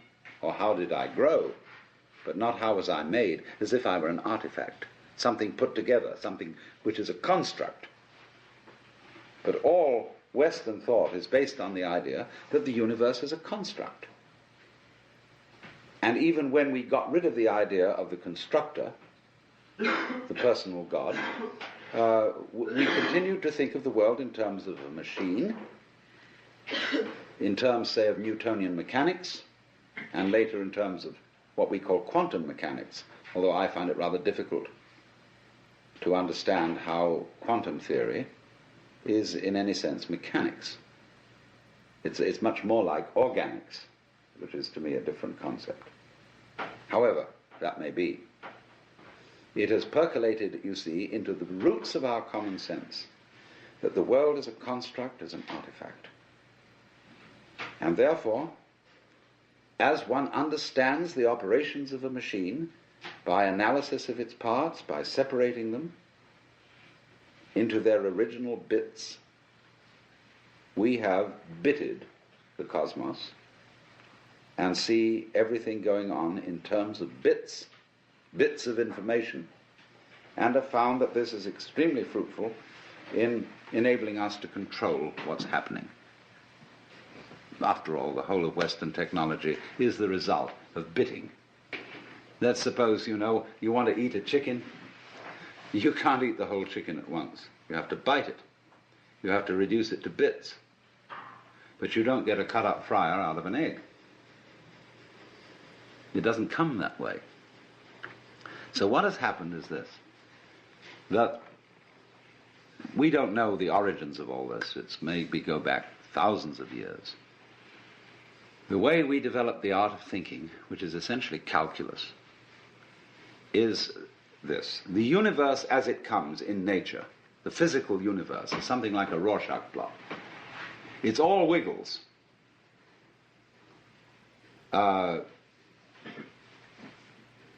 We who live in cities are not really used to this because we build everything in straight lines and rectangles and so on. Wherever you see this sort of thing, you know human beings have been around because they're always trying to straighten things out. But nature itself is clouds, is water, is the outlines of continents, is mountains, is biological existences, and all of them wiggle. And wiggly things are to human consciousness a little bit of a nuisance, because we want to figure it out. And it is as if, therefore, some ancient fisherman one day held up his net and looked at the world through the net. And he said, "My, just think of that. There I can see the view, and it's one, and that peak of that mountain is 1, 2, 3, 4, 5, 6 holes across. And the base is 1, 2, 3, 4, 5 holes down. Now I've got its number. See? And so the lines of latitude and longitude, the lines of celestial and terrestrial latitude and longitude, the whole idea of a matrix, of a looking at things through graph paper printed on cellophane, is the basic idea of measurement. This is the way we calculate. We break down the wiggliness of the world into comprehensible, countable, geometrical units, and thereby figure it and construct it in those terms. And this is so successful up to a point that we can, of course, come to imagine that this is the way the physical world really is. Discrete, discontinuous, full of points. In fact, a mechanism. But I want to just put into your mind the notion that this may be the prejudice of a certain personality type. You see, in the history of philosophy and poetry and art, we always find the interchange of two personality types, which I call prickles and goo. The prickly people are advocates of intellectual porcupinism. They want a rigor. They want precise statistics. And they have a certain clipped attitude in their voices. And you know this very well in academic circles, where there are people who are always edgy like that. And they accuse other people of being disgustingly vague and miasmic and mystical.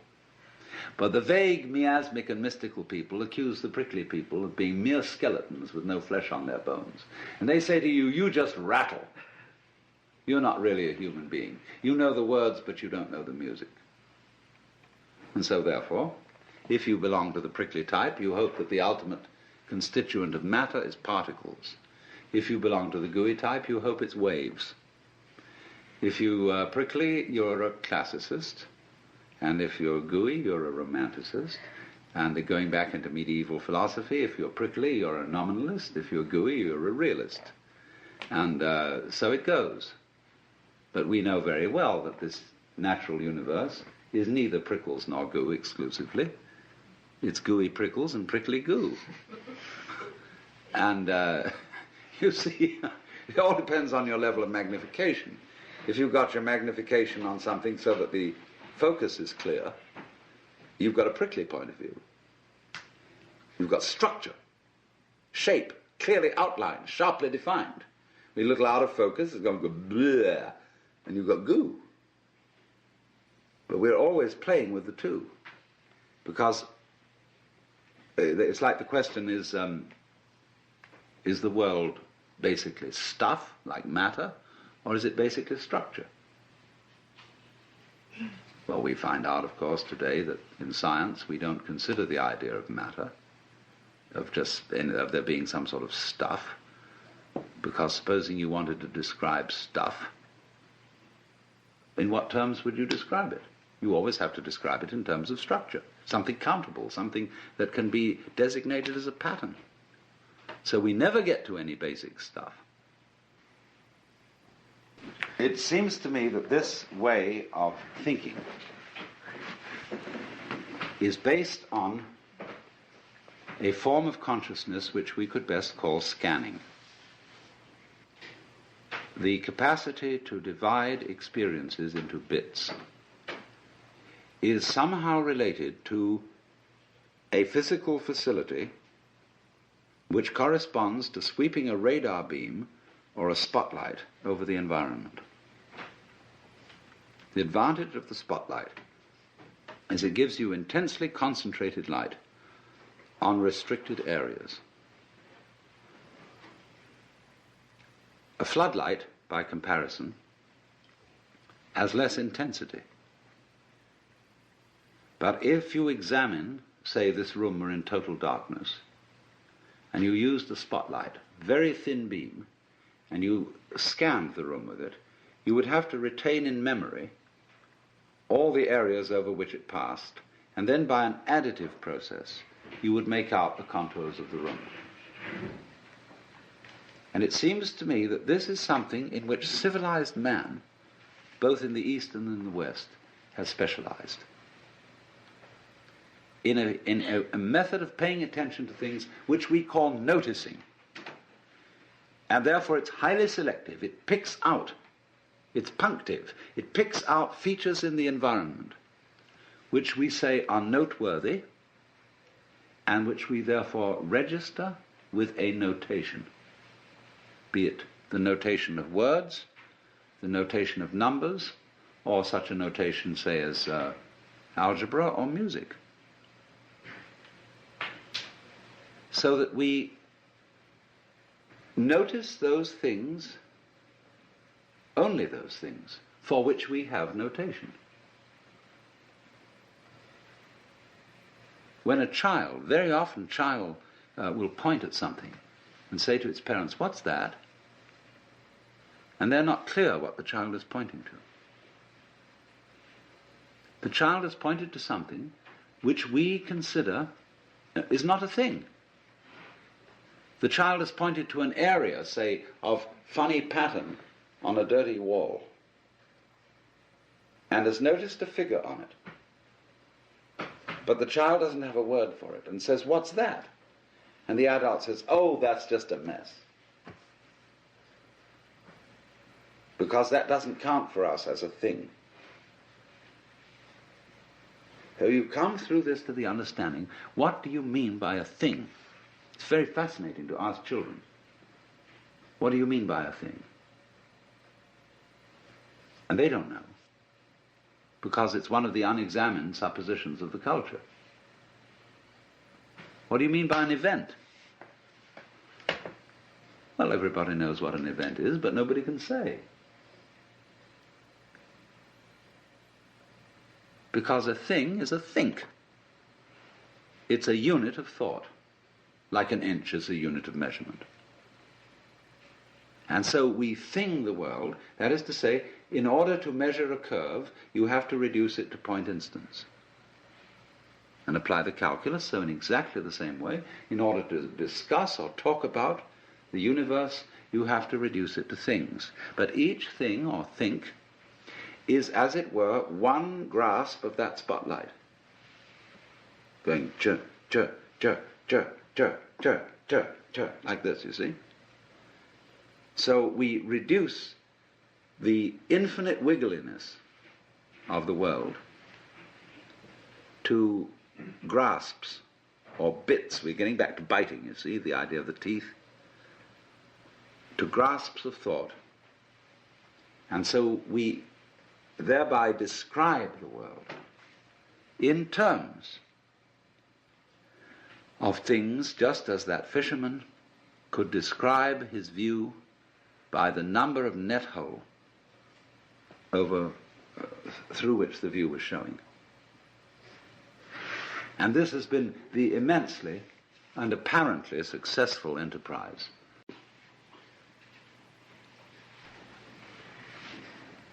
The Western model of the universe is political and engineering or architectural. And therefore, as one understands the operations of a machine by analysis of its parts, by separating them into their original bits, we have bitted the cosmos and see everything going on in terms of bits of information, and have found that this is extremely fruitful in enabling us to control what's happening. After all, the whole of Western technology is the result of bitting. And so we thing the world, that is to say, in order to measure a curve, you have to reduce it to point instants. And apply the calculus, so in exactly the same way, in order to discuss or talk about the universe, you have to reduce it to things. But each thing or think is, as it were, one grasp of that spotlight, going ch, ch, ch, ch, ch, ch, ch, ch, like this, you see. So we reduce the infinite wiggliness of the world to grasps or bits. We're getting back to biting, you see, the idea of the teeth. To grasps of thought. And so we thereby describe the world in terms of things, just as that fisherman could describe his view by the number of net hole through which the view was showing. But the problem that arises is this. First of all, very obviously, everybody knows, I hardly need to mention it. Go to the science of medicine. You get a specialist who really understands the function of the gallbladder. And he's studied gallbladders ad infinitum, and he really thinks he knows all about it. But whenever he looks at a human being, he sees him in terms of gallbladder. And so if he operates on the gallbladder, he may do so very knowledgeably about that particular area of the organism, but he does not foresee the unpredictable effects of this operation in other connected areas, because the human being's gallbladder is not a thing in the same way as a spark plug in a car can be extracted and a new one replaced. Because the system isn't the same. There is a fundamental difference between a mechanism and an organism which can be described operationally. Mechanism is assembled. You add this bit to that bit to that bit to that bit. But an organism grows. That is to say, when you watch in a microscope a solution in which crystals are forming, you don't see this thing of little bits coming in, joining each other and finally making up a shape. You see a solution where, well, it's like when you watch a photographic plate developing, where suddenly the whole area which you're watching seems to organize itself, to develop, to make sense, moving from the relatively simple and gooey to the relatively structured and prickly, but not by addition. So then, if we are trying to control and understand the world through conscious attention, which is a scanning system, which takes in everything bit,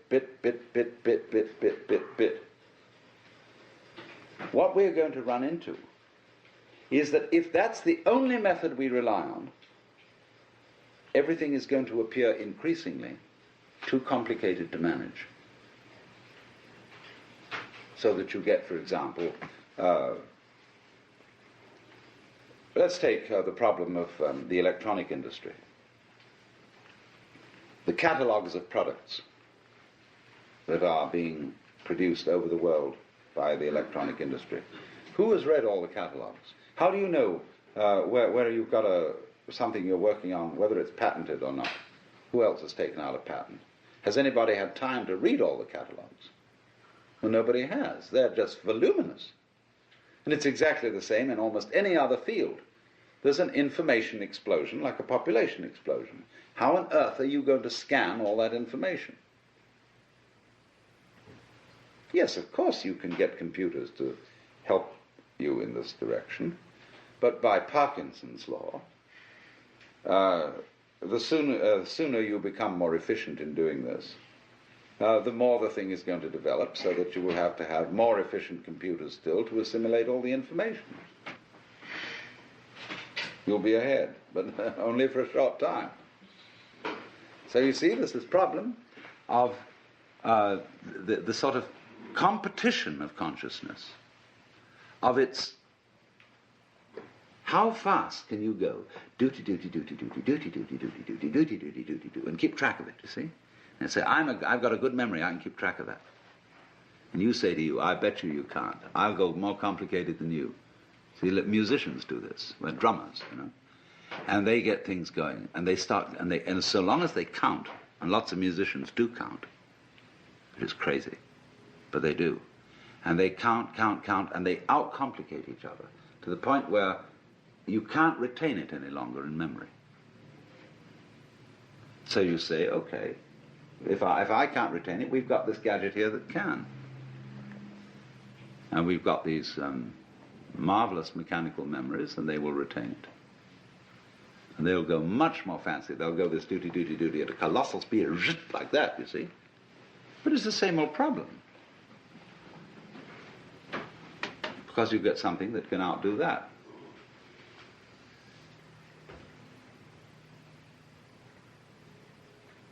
So we end up asking,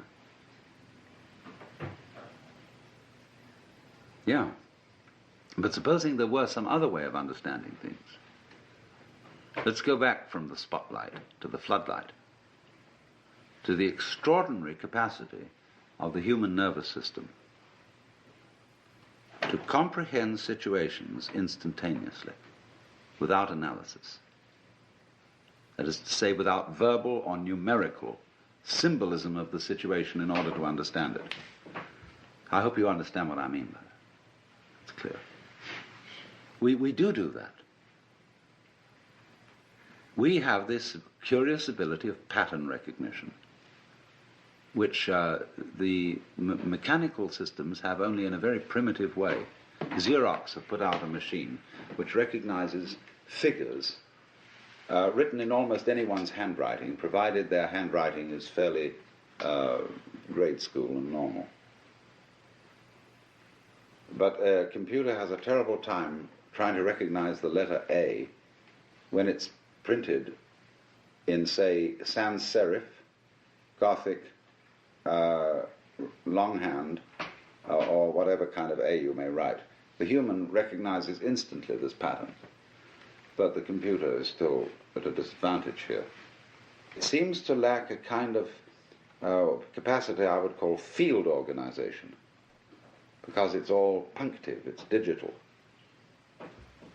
It is like a newspaper photograph, you know, which when you look at it under a microscope is all dots. Now, so the problem is this.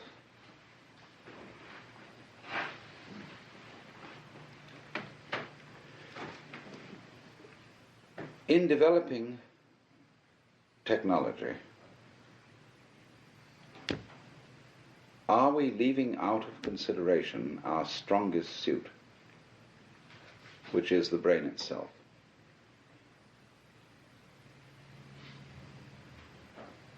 See, we are at a situation where the brain is still not really worked out by even the most competent neurologists. It puzzles them. They can't give a model of the brain in numerical or verbal language. Now, you are that, you see. You are this thing. You yourself are this thing which you yourself can't figure out. In the same way that I cannot touch the tip of this finger with the tip of this finger. I can't bite my own teeth. But I, who is attempting to touch the tip of this finger with this finger, am, by the sheer complexity of my structure, far more evolved than any system which I can imagine. This is, in a way, slightly akin to the Gödel theorem, that you can't have a system of, say, a logic which defines its own axioms. The axioms of any given system must always be defined in terms of a higher system. All right, so you are the most complex thing that has yet been encountered in the cosmos. And you can't figure you out. Now, suppose we're going to try to do that. and become, as it were, completely transparent to ourselves so that we entirely understand the organization and the mechanics of our own brains. What happens when we do that? Well, you're back in the situation of God. When you're God, what are you going to do? When you're God, you know what you're going to do? You're going to say to yourself, man, get lost. Because what you'll want is a surprise. And when you've figured everything out, there won't be any surprises. You'll be completely bored. But on the other hand,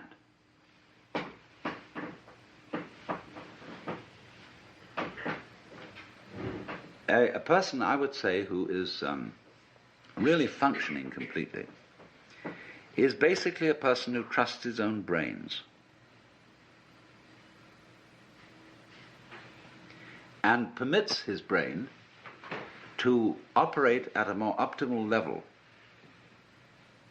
In other words, he knows how to think things out, but he makes his best discoveries without thinking.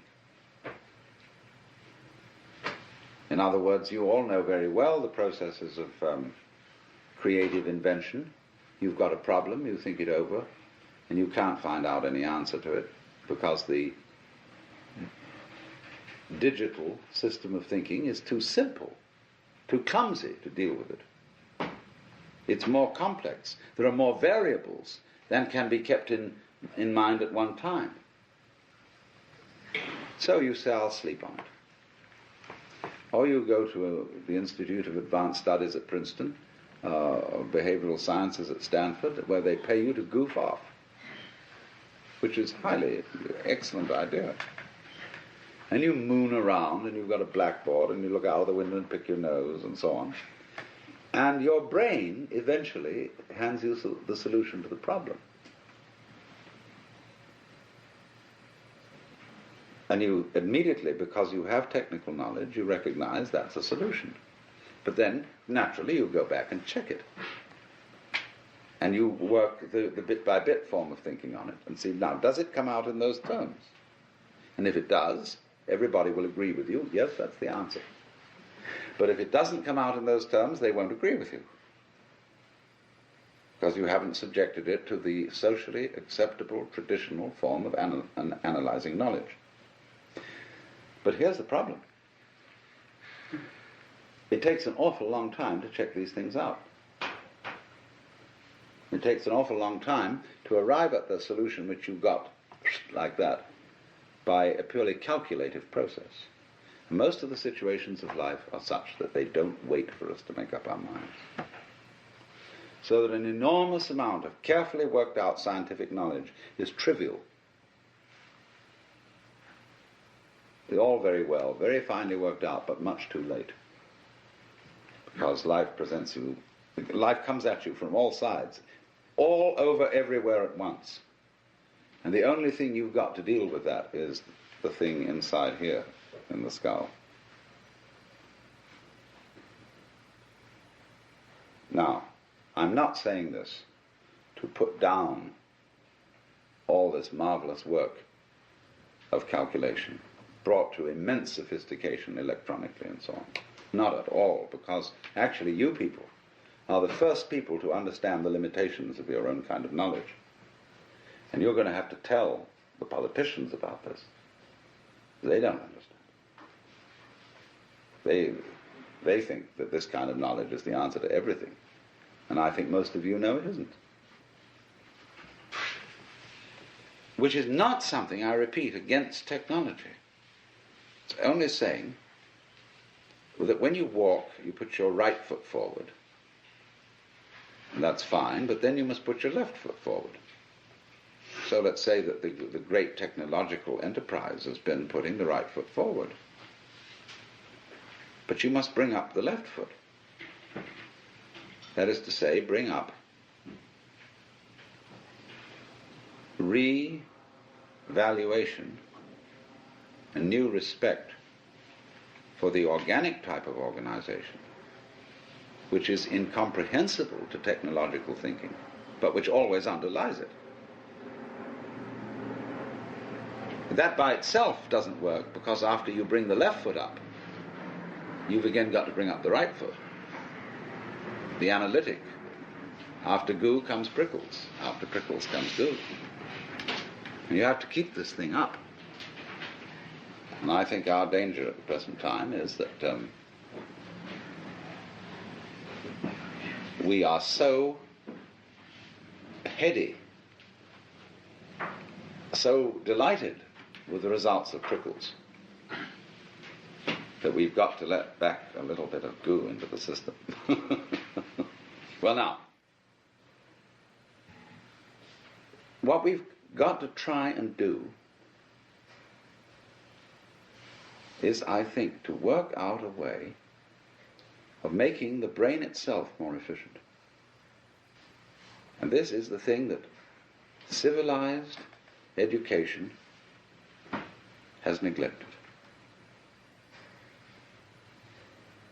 Lynn White, to quote him again, used to say that the academic world today only values three kinds of intelligence: verbal intelligence, mnemonic intelligence, in other words, good at remembering, and computational intelligence.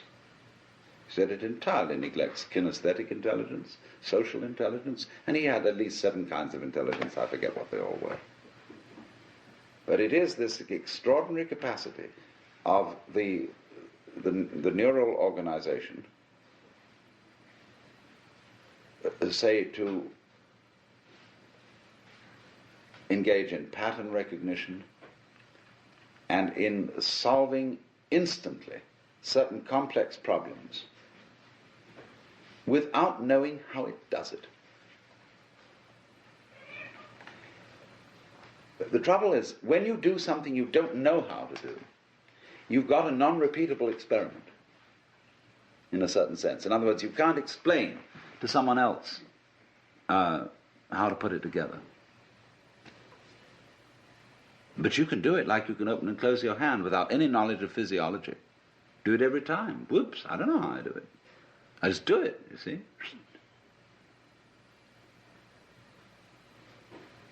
So we have an enormous potential of intelligence, of knowing how to do all sorts of things, which, to the extent that we are academically minded people, we won't allow ourselves to do, because we can't explain it. You know, for example, there's a way of cooling a brazing furnace. It's very simple. But engineers say it's theoretically impossible. It can't happen. It's like bees can't fly by the laws of aerodynamics, but they do.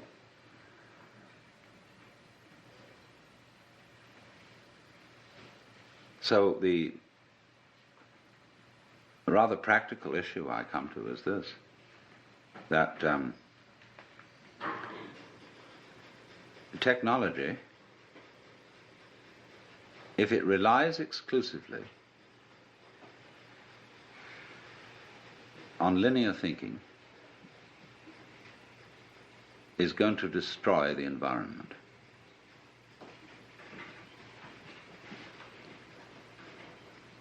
It's going to become too complicated to handle. Man is going to be like the dinosaur, which had to have a brain in its head and a brain in its rump because it was so big. You know, the caveman kept a dinosaur, and when he went to bed at night, he'd clump it on the tail with a club, and it'd scream at 8 o'clock in the morning. Wake him up. And it seems to me we're getting into that kind of saurian situation with our technology, which is going to lead us to extinction. So the question is, are we going to foul things up by insisting on using linear input information and controlling it as the dominant tool of controlling the world?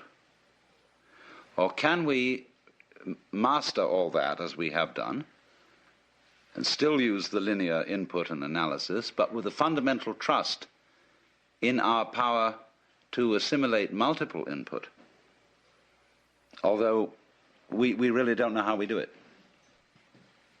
And my point is that you can't find an absolute which you can pin down, you see. So there always remains in any human operation the basic central thing, which you can't pin down because it's you. Just as the teeth can't bite themselves. Now, the assumption of Judeo-Christian culture is that man in his nature is sinful and therefore can't be trusted. The assumption of at least ancient Chinese culture is that man in his essential nature is good and therefore has to be trusted.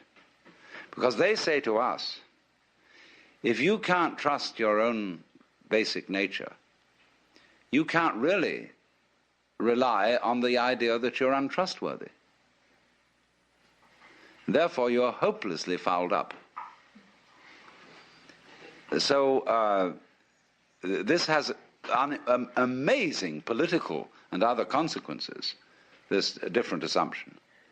If we say, no, we human beings are fallible and basically selfish and really, really fundamentally evil, and therefore we need law and order. We need a control system to put us in order. We thereby project these control systems into the church or into the police or into somebody who are really ourselves disguised. See, it's like daylight saving time. Everybody could simply get up an hour earlier. But instead of doing that, we alter the clock, because the clock is a kind of authority. And we say, well, the clock says it's time for you to get up. And the Amerindians laugh at the palefaces because they say, paleface, he doesn't know when he's hungry until he looks at his watch. And so in this way we become clock dominated.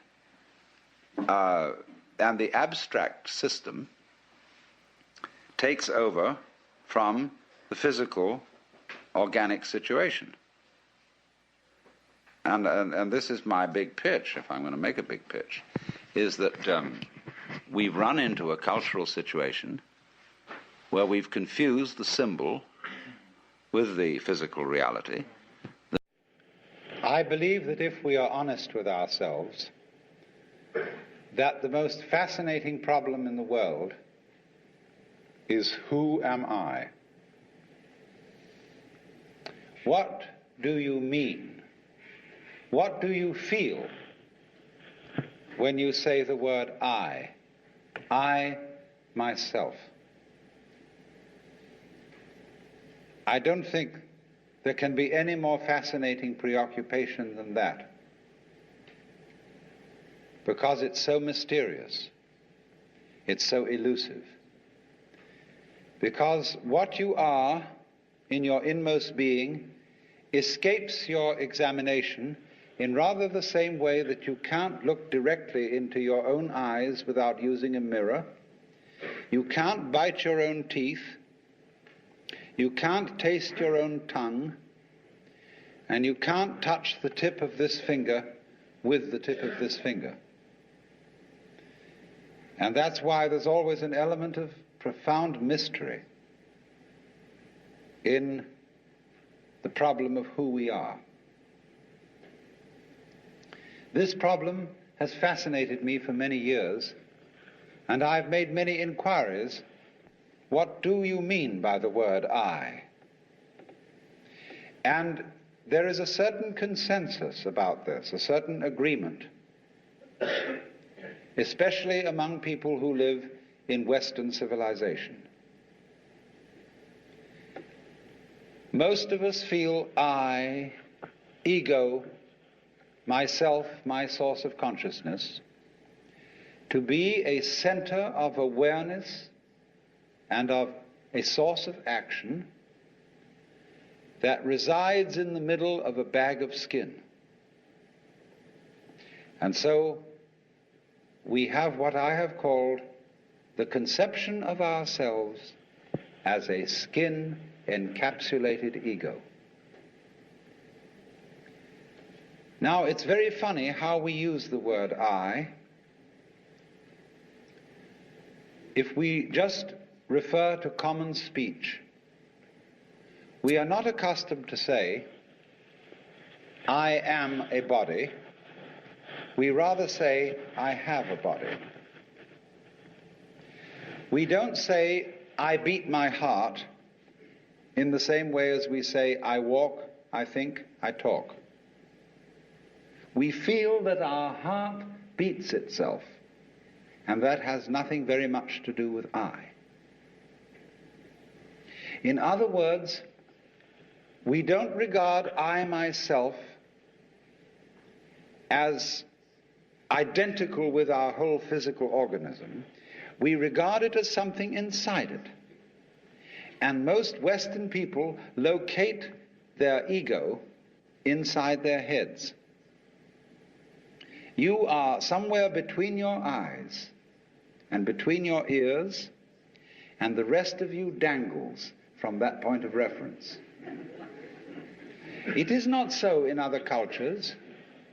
When a Chinese or Japanese person wants to locate the center of himself, he points here, not here. Here to what Japanese call the kokoro, or the Chinese call shin, the heart, mind. Some people also locate themselves in the solar plexus. But by and large, we locate ourselves behind the eyes and somewhere between the ears, as if within the dome of the skull there were some sort of arrangement such as there is at the SAC headquarters in Denver, where there are men in great rooms surrounded with radar screens and all sorts of things, and earphones on, watching all the movements of planes all over the world. So in the same way, we have really the idea of ourselves as a little man inside our heads who has earphones on which bring messages from the ears, and who has a television set in front of him which brings messages from the eyes, and all sorts of electrode things are all over his body, giving him signals from the hands and so on, and he has a panel in front of him of buttons and dials and things, and so he more or less controls the body. But he isn't the same as the body, because I am in charge of what are called the voluntary actions. And what are called involuntary actions of the body, they happen to me. I am pushed around by them, but to some extent also I can push my body around. This, I have concluded, is the ordinary, average conception of what is oneself. And look at the way children, influenced by our cultural environment, ask questions. Mummy, who would I have been if my father had been someone else? You see, the child gets the idea from our culture that the father and mother gave him a body into which he was popped at some moment. Whether it was conception or whether it was parturition is a little bit vague. But there is, in our whole way of thinking, the idea that we are a soul, a spiritual essence of some kind, imprisoned inside a body, and that we look out upon a world that is foreign to us. In the words of the poet Houseman, I, a stranger and afraid, in a world I never made. And so, therefore, we speak of confronting reality, facing the facts. We speak of coming into this world. And this whole sensation that we are brought up to have of being an island of consciousness locked up in a bag of skin, facing outside us a world that is profoundly alien to us in the sense that what is outside me is not me. This sets up a fundamental sensation of hostility and estrangement between ourselves and the so-called external world. And therefore, we go on to talk about the conquest of nature, the conquest of space, and view ourselves in a kind of battle array towards the world outside us. I shall have much more to say about that in the second lecture, but in the first now, I want to examine the strange feeling of being an isolated self. Now, actually, it is absolutely absurd to say that we came into this world. We didn't. We came out of it. What do you think you are? Supposing this world is a tree. Are you leaves on its branches, or are you a bunch of birds that settled on a dead old tree from somewhere else? Surely, everything that we know about living organisms from the standpoint of the sciences shows us that we grow out of this world, that we, each one of us, are what you might call symptoms of the state of the universe as a whole. But you see, that is not part of our common sense. Western man has for many centuries been under the influence of two great myths. When I use the word myth, I don't necessarily mean falsehood. To me, the word myth signifies a great idea in terms of which man tries to make sense of the world. It may be an idea, it may be an image. Now, the two images which have most profoundly influenced Western man are, number one, the image of the world as an artifact, like a carpenter's table or a jar made by a potter. Indeed, in the book of Genesis, there comes the idea that man was originally a clay figurine made out of the earth by the Lord God, who then breathed into this clay figurine and gave it life.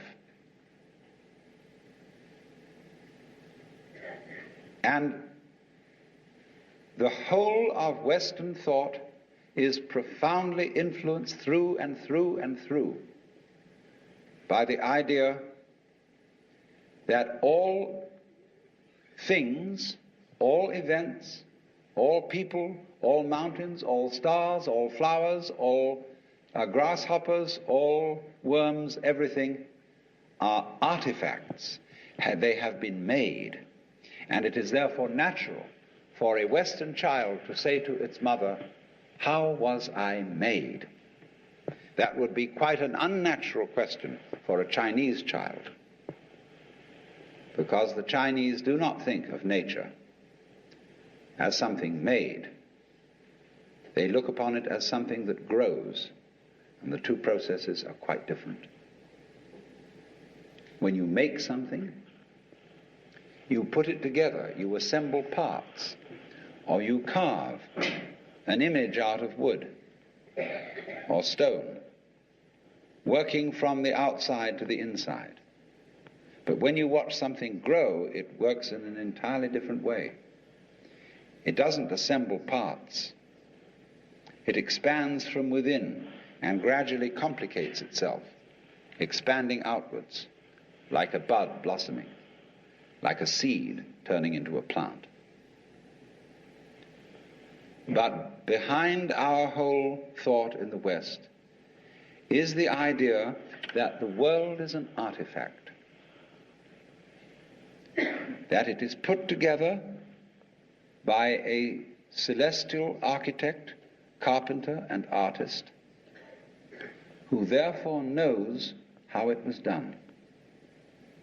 When I was a little boy, and I asked many questions which my mother couldn't answer, she used to resort in desperation to saying, "My dear, there are some things that we are not meant to know."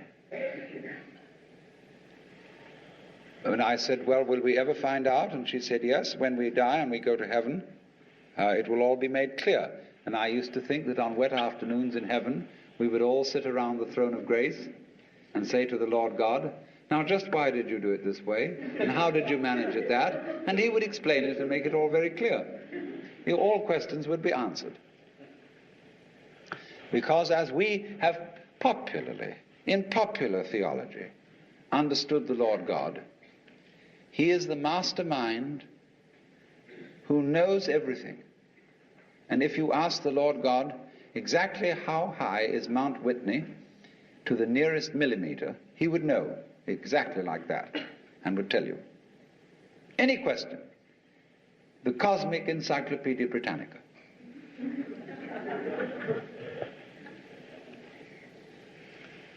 Unfortunately, this particular image or myth became too much for Western man because it was oppressive. To feel that you are known through and through and watched all the time by an infinitely just judge. I have a friend, a very enlightened woman. She's a Catholic convert, but a very enlightened Catholic. And in her bathroom, she has on the pipe that connects the tank with the toilet seat a little framed picture of an eye. And underneath in Gothic letters is written, "Thou God seest me." Everywhere is this eye watching, and judging you, so that you always feel you're never really by yourself. But the old gentleman is observing you and writing notes in his black book. And this became too much for the West, became oppressive. They had to get rid of it. And so instead, we got another myth, the myth of the purely mechanical universe.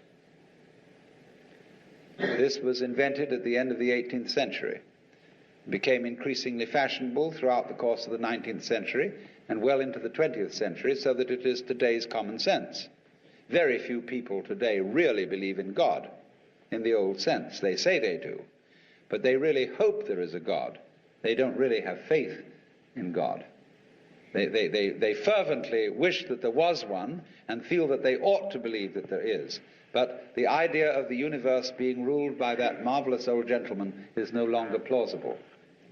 It isn't that anybody's disproved it, but it just somehow doesn't go with the vast infinitude of galaxies and the immense light-year distances between them and so on. So instead, it has become fashionable, and it is nothing more than a fashion, to believe that the universe is dumb, stupid, that intelligence, values, love, and fine feelings reside only within the bag of the human epidermis, and that outside that, the thing is simply a kind of a chaotic, stupid interaction of blind forces.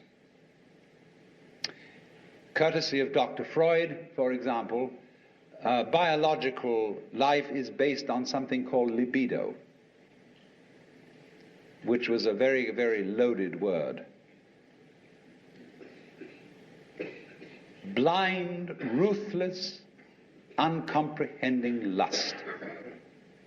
That's the foundation of the human unconscious. And similarly to thinkers like of the 19th century, like Ernst Haeckel, even Darwin, T.H. Huxley, and so on, there was this notion that at the root of being is an energy. And this energy is blind. This energy is just energy. And it's utterly and totally stupid. And our intelligence is an unfortunate accident.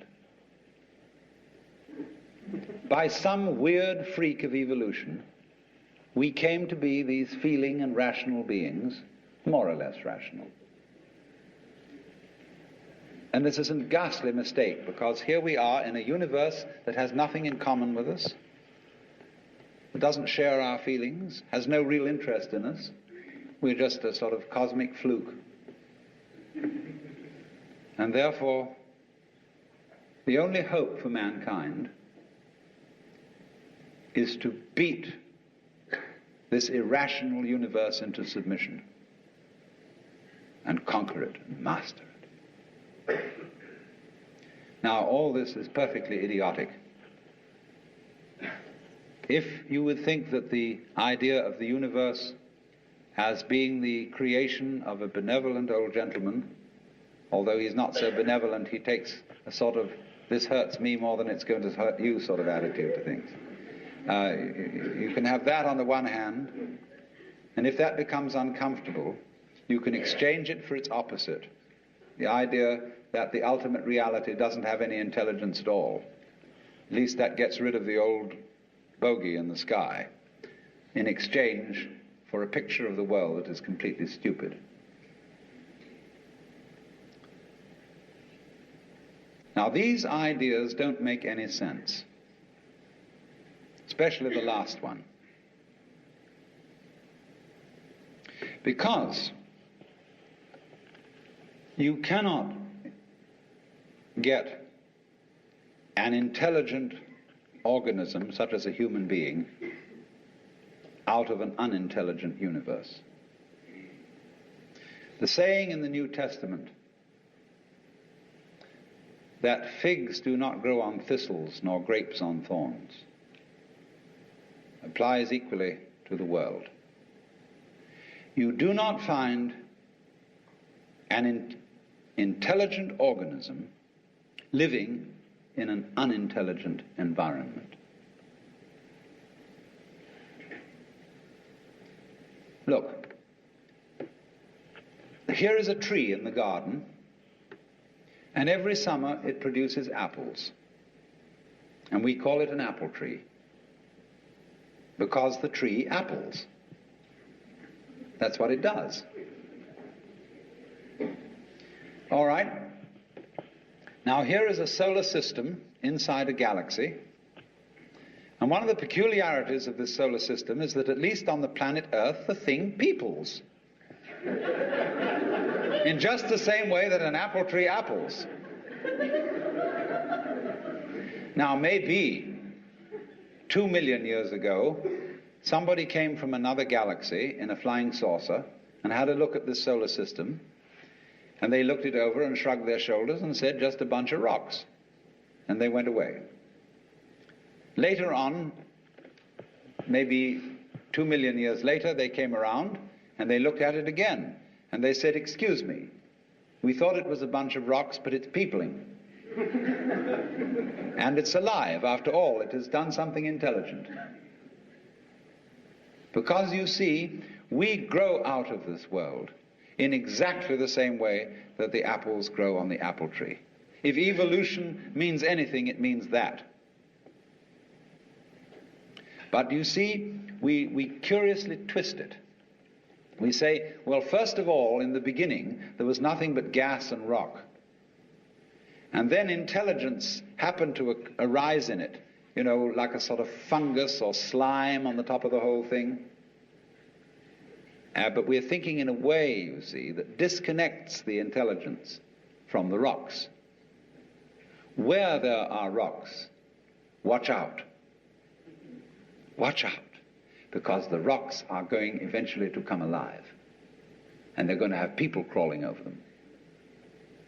It's only a matter of time, just in the same way as the seed, the acorn, is eventually going to turn into the oak, because it has the potentiality of that within it. Rocks are not dead. You see, it depends on what kind of attitude you want to take to the world. If you want to put the world down, you say, oh, well, fundamentally it's only just a lot of geology. It's a stupidity. And it so happens that a kind of a freak comes up in it which we call consciousness. And that's an attitude that you take when you want to prove to people that you're a tough guy, that you're realistic, that you face facts, and that you don't indulge in wishful thinking. It's just a matter of role-playing. And you must be aware of these things. They are fashions in the intellectual world. On the other hand, if you feel warm-hearted towards the universe, you put it up instead of putting it down, and you say about rocks, they're really conscious, but a very primitive form of consciousness. Because after all, when I take even this crystal here, which is glass, and go, well, it makes a noise. And that response, that resonance, is an extremely primitive form of consciousness. Our consciousness is much more subtle than that. But when you hit a bell and it rings, you touch a crystal and it responds, inside itself, it has a very simple reaction. It goes jangle inside, whereas we go jangle with all sorts of colors and lights and intelligence, ideas and thoughts. It's more complicated. But both are equally conscious, but conscious in different degrees. That is a perfectly acceptable idea. It's just the opposite of the idea. See, all I'm saying is that minerals are a rudimentary form of consciousness, whereas the other people are saying that consciousness is a complicated form of minerals.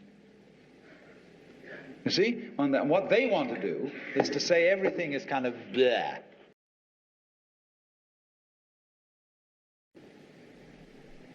As we study man or any other living organism and try and describe him accurately and scientifically, we find that our normal sensation of ourselves as isolated egos inside a bag of skin is a hallucination. It really is. It's absolutely nutty. Because when you describe human behavior, or the behavior of a mouse or a rat or a chicken or anything you want to describe, you find that as you try to describe its behavior accurately, you must also describe the behavior of its environment. Supposing I walk, and you want to describe the action of walking. You can't talk about my walking without also describing the floor. Because if you don't describe the floor and the space in which I am moving, all you will be describing is somebody swinging his legs in empty space. So as to describe my walking, you must describe the space in which you find me. You know, you couldn't see me unless you could also see my background, what stands behind me. See, if I myself, if the boundaries of my skin were coterminous with your whole field of vision, you wouldn't see me at all. You would see my bright red vest instead. That's why I put it on this evening, to demonstrate this point. And that would be the thing that filled your field of vision, that was the thing standing there. You wouldn't see me, because in order to see me, you have to see not only what is inside the boundary of my skin, but you have to see what is outside it too. Now that's terribly important. Really, the fundamental, ultimate mystery, the only thing you need to know to understand the deepest metaphysical secrets, is this: that for every outside there is an inside, and for every inside there is an outside. And although they are different, they go together. There is, in other words, a secret conspiracy between all insides and all outsides, and the conspiracy is this: to look as different as possible, and yet underneath to be identical, because you don't find one without the other. Like Tweedledum and Tweedledee agreed to have a battle. Note that, agreed. So there is a secret. What is esoteric, what is profound, and what is deep is what we will call the implicit. What is obvious and on the open is what we will call the explicit. And I and my environment, you and your environment, are explicitly as different could be. But implicitly, you go together. And this is discovered by the scientist when he tries, as the whole art of science is to describe what happens exactly. And when he describes exactly what you do, he finds out that your behavior is not something that can be separated from the behavior of the world around you. He realizes then that you are something that the whole world is doing.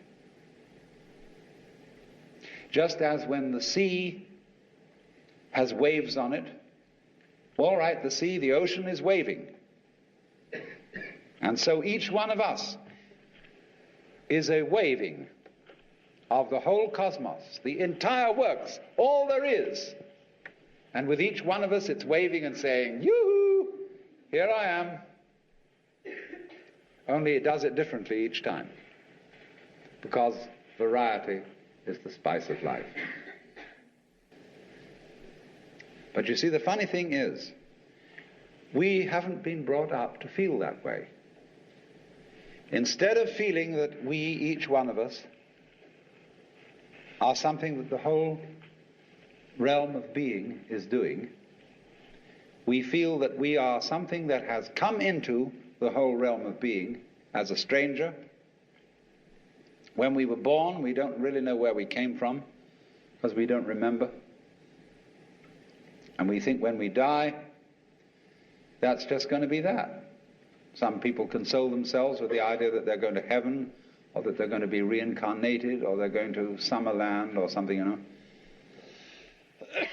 People don't really believe that. For most people it's plausible. The real thing that haunts them is that when they die, they're going to sleep and never going to wake up. They're going to be locked up in the safe deposit box of darkness forever. But that all depends, you see, upon a false notion of what is oneself. Now, the reason why we have this false notion of ourselves is, as far as I can understand it, that we have specialized in one particular kind of consciousness. Being very general and rough, we have two kinds of consciousness. One I will call the spotlight, and the other the floodlight.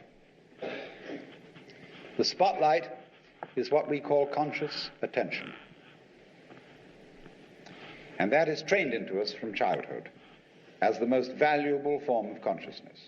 When the teacher in class says, "Pay attention," everybody stares and looks fast at the teacher like that. That's spotlight consciousness. Fixing your mind on one thing at a time. Concentrate. And even though you may not be able to have a very long attention span, nevertheless you concentrate. You use your spotlight, one thing after another, flip, flip, flip, flip, flip, flip, flip, flip, like that.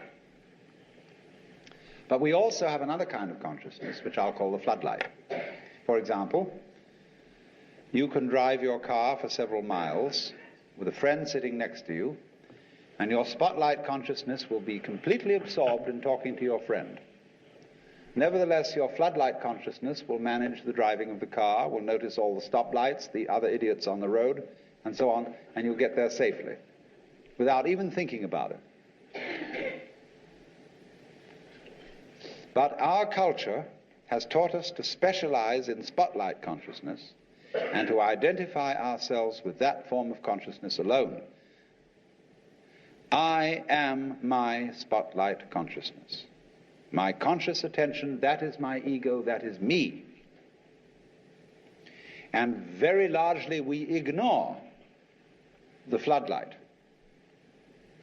Now, the floodlight consciousness is working all the time. Every nerve end that we have is its instrument. You know you can go out to luncheon or something and you sit next to Mrs. So-and-so, and you go home and your wife says to you, was Mrs. So-and-so there? Yes, I sat next to her. Well, what was she wearing? Well, I haven't the faintest idea. You saw, but you didn't notice.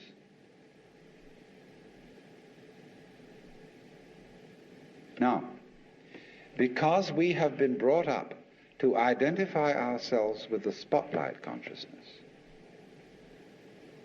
and the floodlight consciousness is undervalued, we have the sensation of ourselves as being just the spotlight, just the ego that looks and attends to this and that and the other. And so we ignore and are unaware of the vast, vast extent of our being. People who by various methods become fully aware of their floodlight consciousness have what is called a mystical experience, or a cosmic consciousness, or what the Buddhists call bodhi, awakening. The Hindus call moksha, liberation, because they discover that the real deep, deep self, that which you really are, fundamentally and forever, is the whole of being. All that there is, the works, that's you. Only that universal self that is you has the capacity to focus itself at ever so many different here and nows. So when you use the word I, this, as William James said, is really a word of position, like this or here. Just as a sun or star has many rays, so the whole cosmos expresses itself in you, in you, in you, in you, in you, with all the different variations. It plays games. It plays the John Doe game, the Mary Smith game. It plays the beetle game, the butterfly game, the bird game, the pigeon game, the fish game, the star game. Just like these are games that differ from each other, just like backgammon, whist, bridge, poker, pinochle, or like waltz, mazurka, minuet, and so on. It dances with infinite variety. But every single dance that it does, that is to say, you is what the whole thing is doing. But you see, we forget it.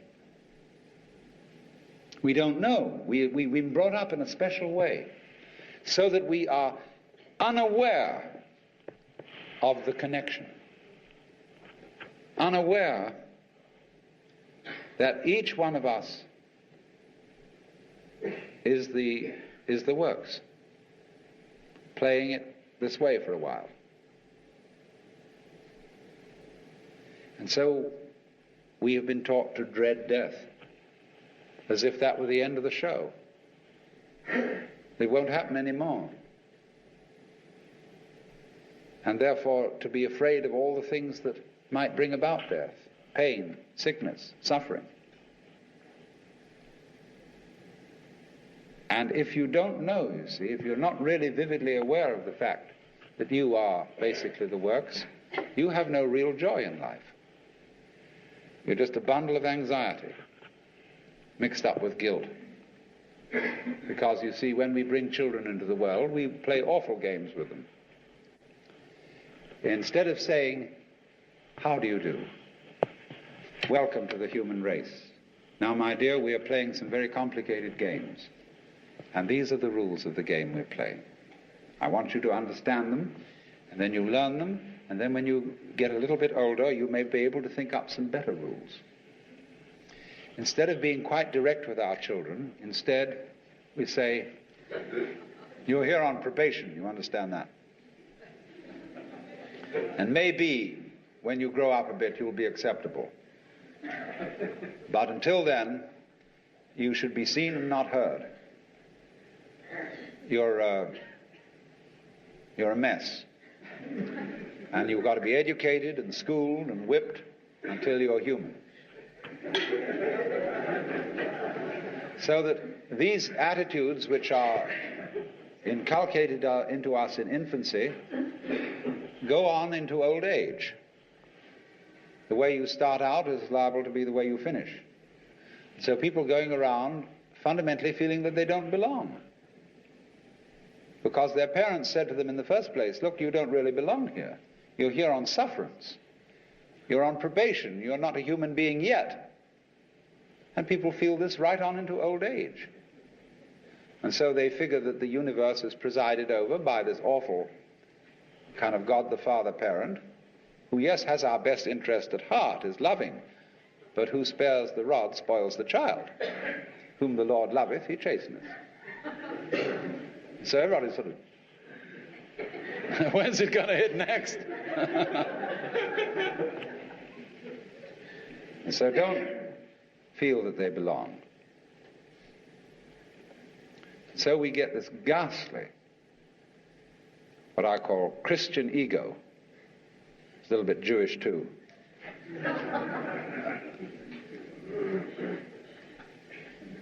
Who really feels that he's homeless, he's an orphan.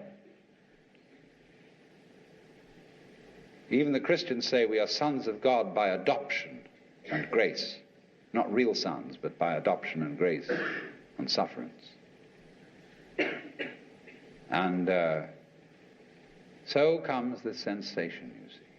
So characteristic of Western man and indeed of all highly civilized people. Of being a stranger in the earth.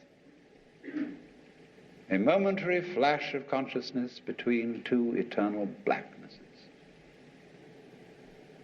And so therefore we speak of confronting reality, facing the facts.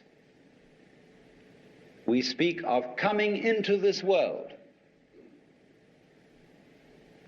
And this whole sensation that we are brought up to have of being an island of consciousness locked up in a bag of skin, facing outside us a world that is profoundly alien to us in the sense that what is outside me is not me. This sets up a fundamental sensation of hostility and estrangement between ourselves and the so-called external world. So my main point last night was then that we need a new kind of consciousness in which every individual becomes aware that his real self is not just his conscious ego. You know, let's take a headlight of a car. The headlight shines on the road in front. The headlight does not shine on the wire which connects it with its own battery. So in a way, the headlight is unaware of how it shines. And in the same way, we are unaware of the sources of our consciousness. We don't know how we know. There was a young man who said, though, it seems that I know, what I would like to see is the I that knows me when I know that I know that I know. And so we are ignorant of, we ignore, it doesn't come within the scope of our attention how it is that we manage to be conscious, how it is that we manage to grow our hair, to shape our bones, to beat our heart, and to secrete all the necessary fluids that we need from our glands. We do it, but we don't know how we do it. Because you see, underneath the superficial self, which pays attention to this and that, there is another self, more really us than I. And if you become aware of that unknown self, the more you become aware of it, the more you realize that it is inseparably connected with everything else that there is. That you are a function of this total galaxy, bounded by the Milky Way, and that furthermore this galaxy is a function of all other galaxies. And that vast thing that you see far off, far off, far off with telescopes, and you look and look and look, one day you're going to wake up and say, why, that's me. And in knowing that, you see that you never die. That you are the eternal thing that comes and goes, that appears now as John Jones, now as Mary Smith, now as Betty Brown, and so it goes forever and ever and ever.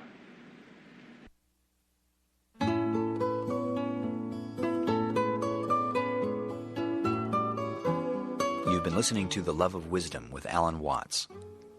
For a cassette copy of this program, call 1-800-969-2887, which is 1-800-WO-WATTS, or send $10 with your name and address to the Electronic University, P.O. Box 2309, San Anselmo, California, 94979. When you write, please include the name of your local station. Ask for tape number 1, Myth of Myself. You'll also receive the program Who Am I?, which is included on the tape. If you have any comments about the program or would like further information about the spoken works of Alan Watts, please write us at the same address, the Electronic University, P.O. Box 2309, San Anselmo, California, 94979. The Love of Wisdom with Alan Watts is produced by the Electronic University. Our theme music is by Acoustic Alchemy. I'm Neil Harvey. Thank you for listening.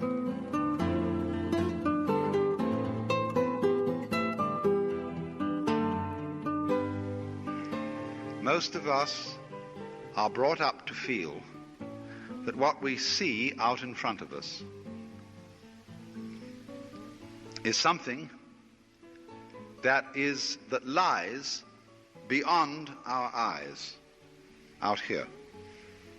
That the colors and the shapes that you see in this room are out there. Now, in fact, that is not so.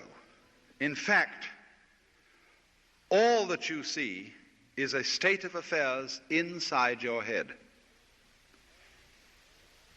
All these colors, all these lights are conditions of the optical nervous system. There are, outside the eyes, quanta, electronic phenomena, vibrations. But these things are not light. They are not color until they are translated into states of the human nervous system. So if you want to know how the inside of your head feels, open your eyes and look. That is how the inside of your head feels. But we are normally unaware of that and project it out.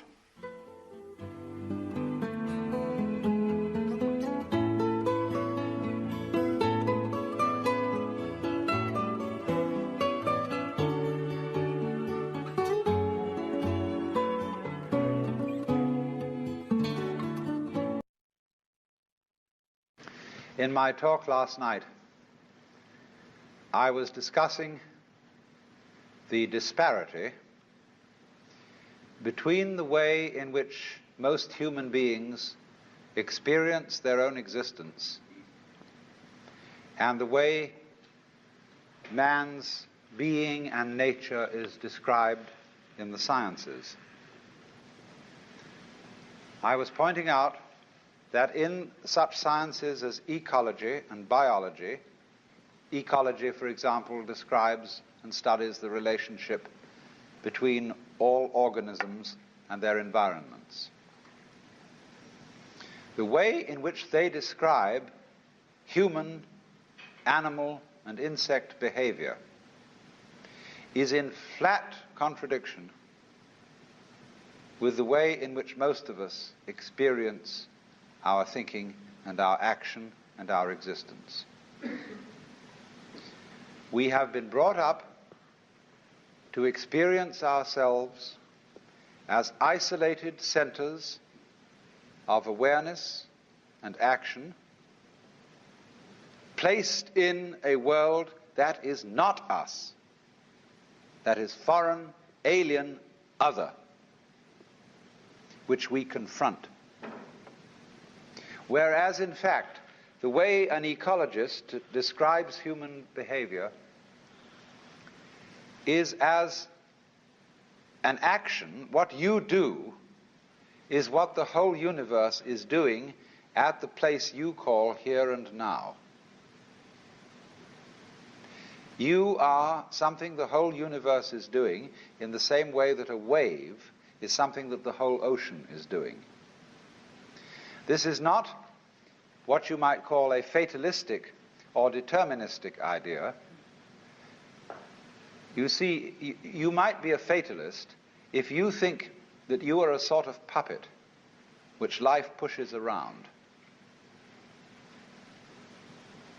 You are separate from life, but life dominates you.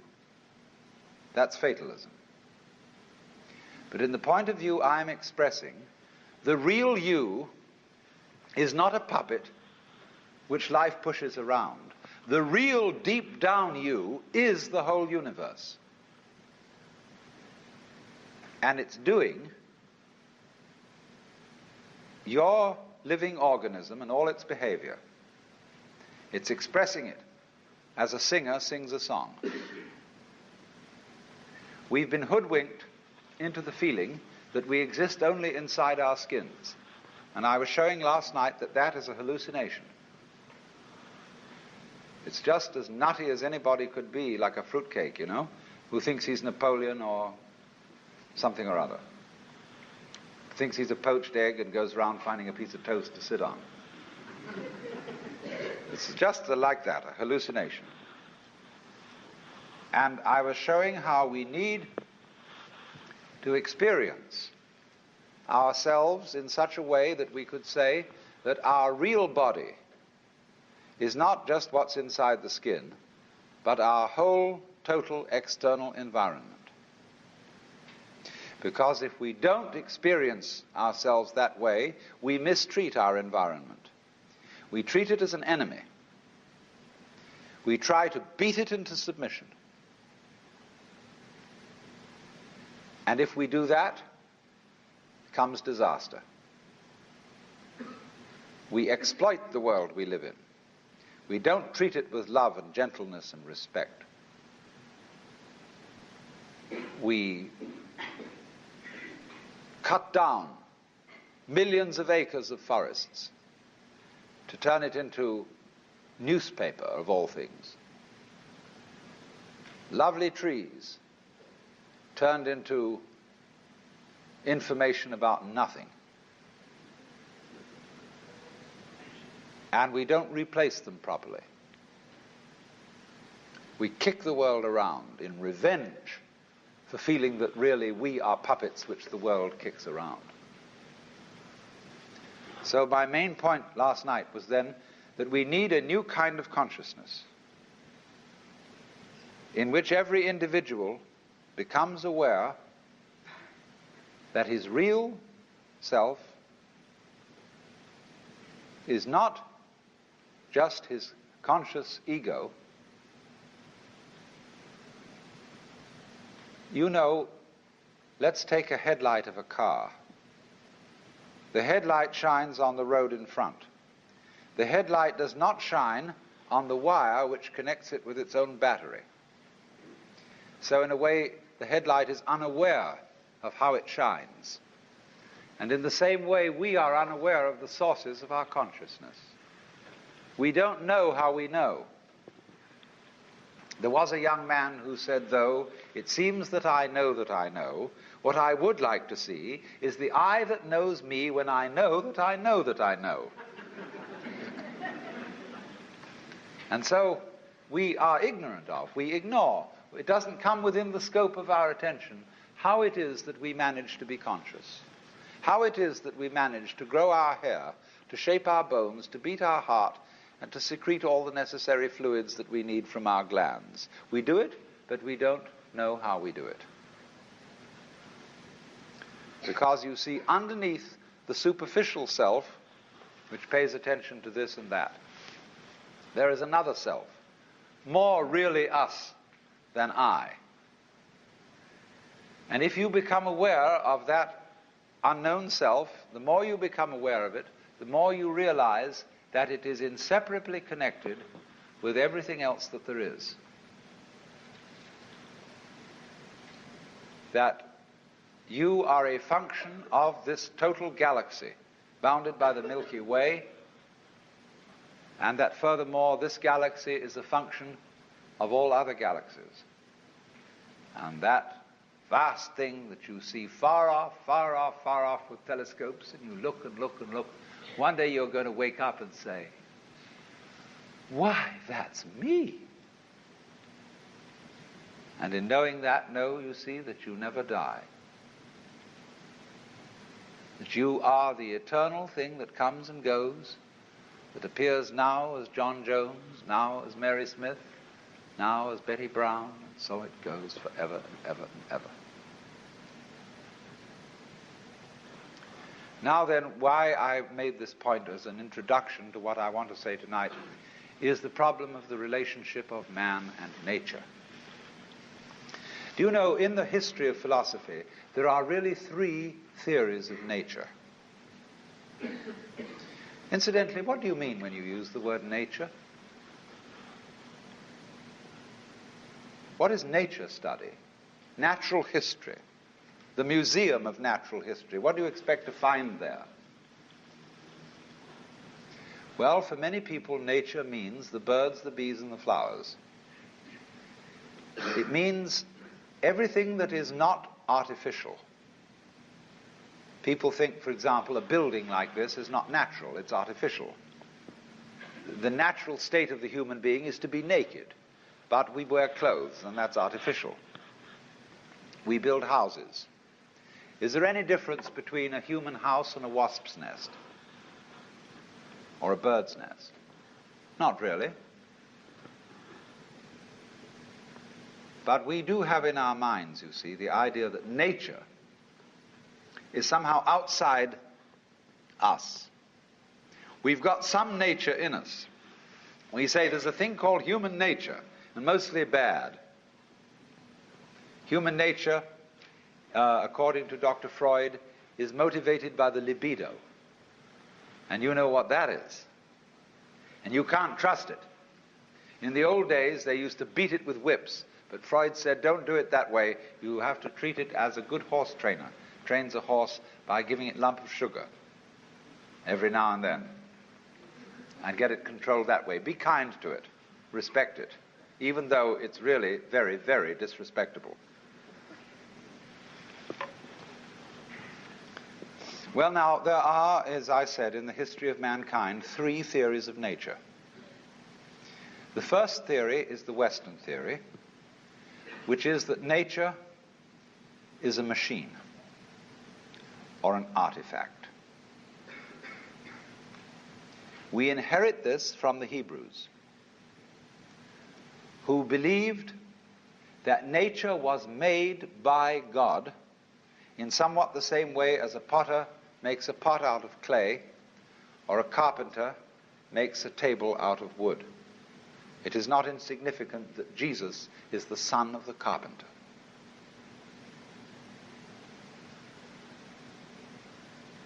Our tradition has been to look upon the world as a construct. And somebody knows how it was put together. Somebody understands. And that is the constructor, the architect, the Lord God. But it so happened that in the 18th century, Western thought began to change. They became increasingly doubtful as to whether there was a maker, whether there was a God. But they continued to look upon the creation as an artifact, as a machine. And by the time of Newton, People were explaining the world in terms of mechanism. And we are still under the influence of that idea, because after all, in things like Life magazine and so on, when they give you an article on human physiology, they usually make drawings which show the human being as a kind of mechanism, as a sort of factory. And they show how the peristaltic action carries the food in and how it's processed by this organ and that organ, as just as if a certain product is fed into a factory, cow at one end, and it comes out canned corned beef at the other.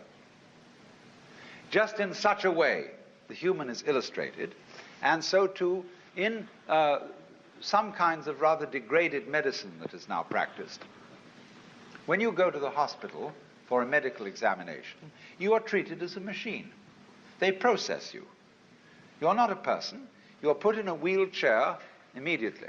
Even if you're perfectly healthy and can walk, nevertheless they have to have you in this wheelchair. And they put you through a process. And the heart specialist looks only at your heart because he can't understand anything else. The otorhinolaryngologist, which means an ear, nose, and throat man, looks at that section of you, and he doesn't know about anything else. And maybe a psychiatrist takes a look at you, and goodness knows what happens there, and so on and so on. Everybody looks at you from their specialized point of view as if they were a bunch of mechanics examining your automobile. Because, as I said last night, we just asked for this, because most of us consider ourselves as chauffeurs inside our bodies, which we own in the same way as you own a car. And when it goes wrong, you take it to the mechanic to fix it. You don't really identify with your body, just as you don't really identify with your car. So here is this whole theory of nature, which has grown up in the West as an artifact, something made. Now let me take a second theory of nature. This is an Indian theory, East Indian. Nature not as an artifact, but as drama.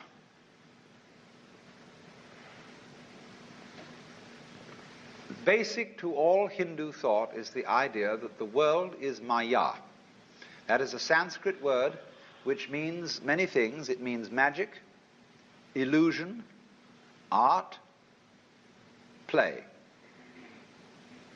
All the world's a stage. And in the Hindu idea, there is the ultimate reality of the universe, is the self, which they call Brahman, or Atman. And that's what there is. The self, universal, eternal, boundless, indescribable. And everything that happens, happens on the self. Like you say, it's on me. The drinks tonight are on me.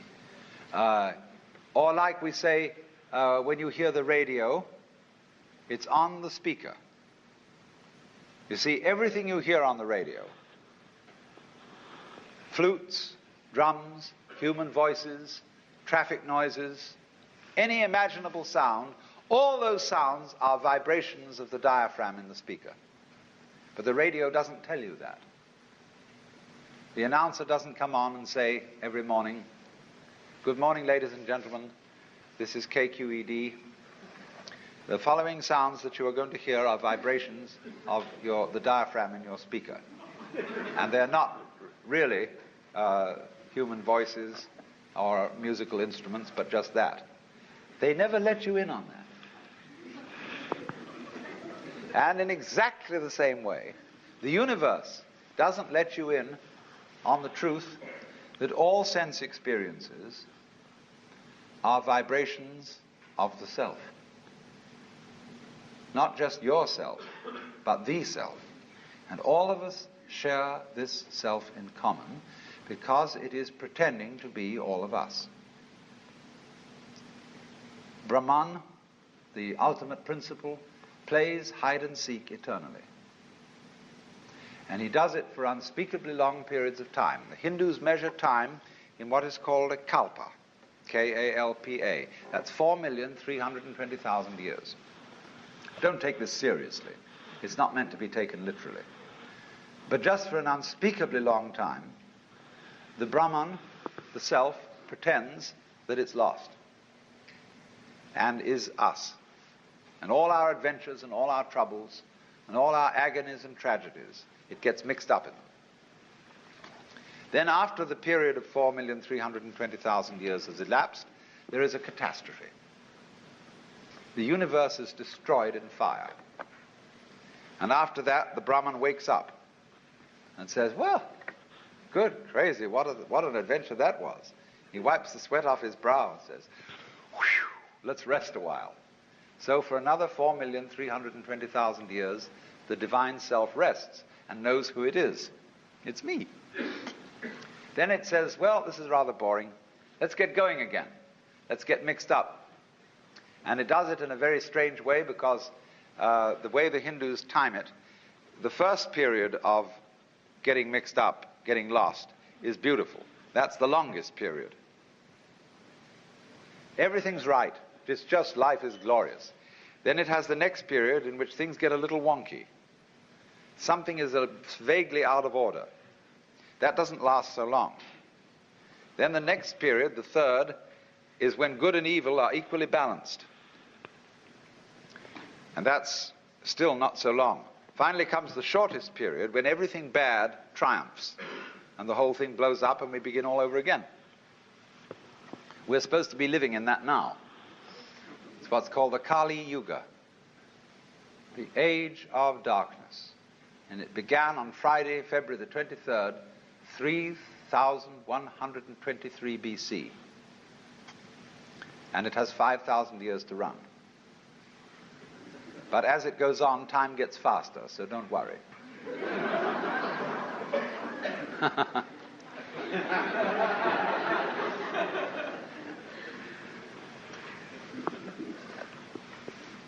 So you see, that's a theory of nature as a drama.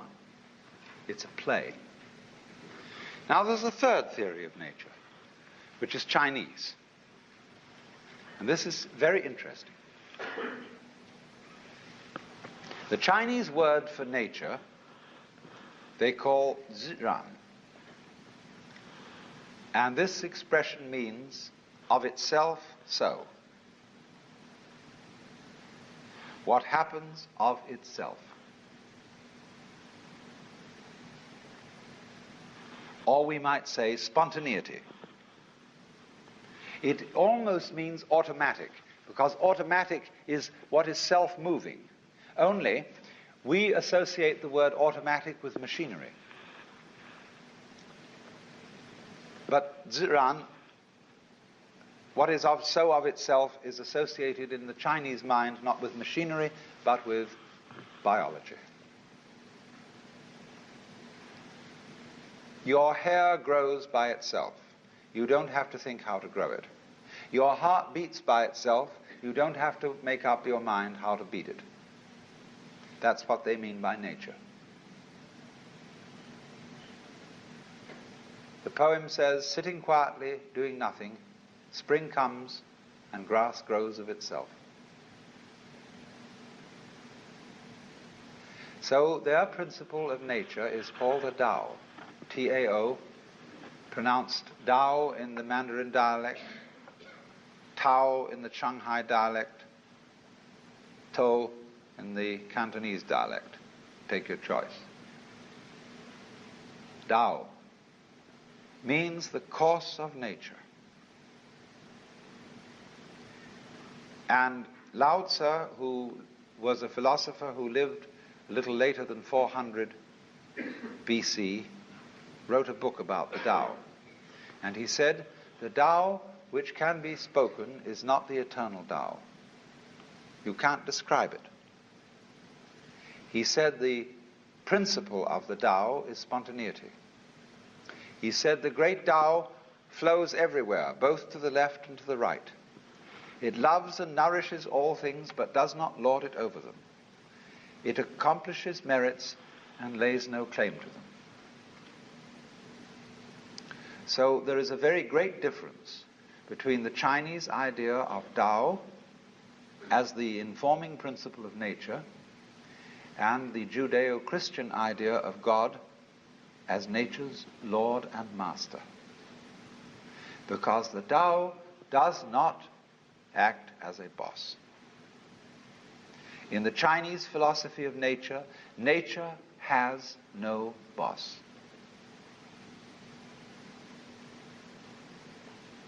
There is no principle that forces things to behave the way they do.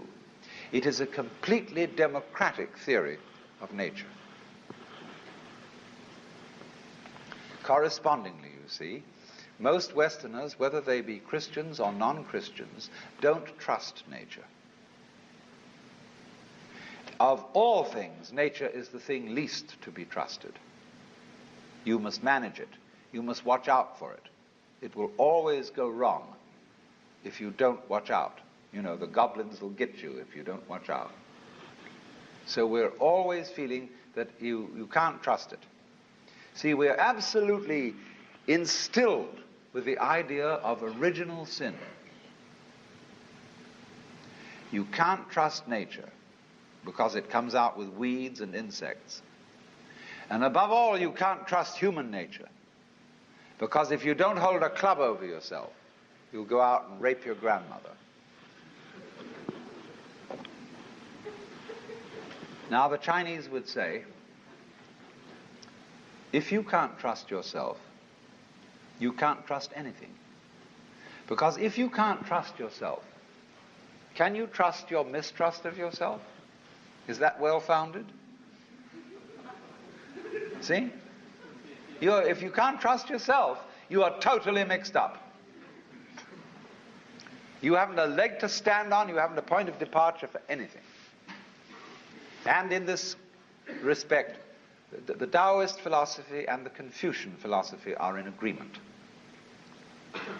In Confucius philosophy, the fundamental virtue of a human being is called Ren, spelled Jen for reasons best known to Chinese scholars. I don't know what they are, but it's pronounced Ren. And it's a character, Chinese character, that Confucius placed as the highest of all virtues, higher than righteousness, higher than benevolence, and it means approximately human-heartedness. Now, Confucius once said that goody-goodies are the thieves of virtue. Virtue in Chinese is de. We Romanize it as T-E-H, de. And it means virtue not in the sense of moral propriety, but virtue in the sense of magic, as when we speak of the healing virtues of a certain plant. A man of true virtue is therefore a human-hearted man. And the meaning of this is that one should, above all, trust human nature in the full recognition that it's both good and bad, that it's both loving and selfish. Now, let me give an illustration of the wisdom of this. When people fight wars, I trust them if the reason for which they fight a war is to expropriate somebody else's possessions and women. Because they will fight a merciful war. They will not destroy the possessions and the women that they want to capture. They want to enjoy them. And that's a war based on simple, ordinary, everyday human greed. The most awful wars that are waged are the wars waged for moral principles. You are a lousy communist. You have a philosophy that is destructive to religion and to everything that we love and value and reverence, and therefore we will exterminate you to the last man unless you surrender unconditionally. Such wars are ruthless beyond belief. We can blow up whole cities, wipe people out, because we are not greedy. We are righteous. That is why the goody-goodies are the thieves of virtue. If you are going to do something evil, do it for a plain, honest, selfish motive. Don't do it in the name of God. Because if you do, it turns you into a monster who is no longer human. A sadist, a pure destroyer. So an inflexibly righteous person is not human. And that is why, in Chinese ideas of justice, a good judge is not somebody who abides by the book. Their idea of justice is, for God's sake, keep the case out of court. Let us have a consultation behind the scenes, and let's arrange a compromise. Because we know our opponent is a rascal. I know I am a rascal. And therefore there can be a mutual arrangement between thieves. So we summon her and we talk about it, and we call the judge in an unofficial capacity. And the judge hums and haws, and if he's a good judge, he has a sense of what is called li. I'm going to talk to you about another meaning of a word pronounced li later on, but it's quite a different word. Li is justice, but you can't write it down. There is another word for justice or law in Chinese, zi. And this word represents, in its Chinese character form, a cauldron for cooking sacrifices and a knife. In the high and far-off times of Chinese history, there was an emperor who, when the people brought their sacrifices of meat and so on to be put in the cauldrons, he also scratched with a knife on the side of the cauldrons the laws of the state, so that all the people could read them and understand what they were. But the sages who advised this emperor said that was a very bad thing to do, because the moment people see the law written down, they develop a litigious spirit. That is to say, they think out ways of wangling around it. And that's what we do all the time, don't we? The moment Congress passes a law, tax law especially, all the lawyers get together and they think they fill it full of holes. They say, well, it didn't define this and it didn't say that. And some of those Confucians wanted to put the language in order and to make all the words mean just so.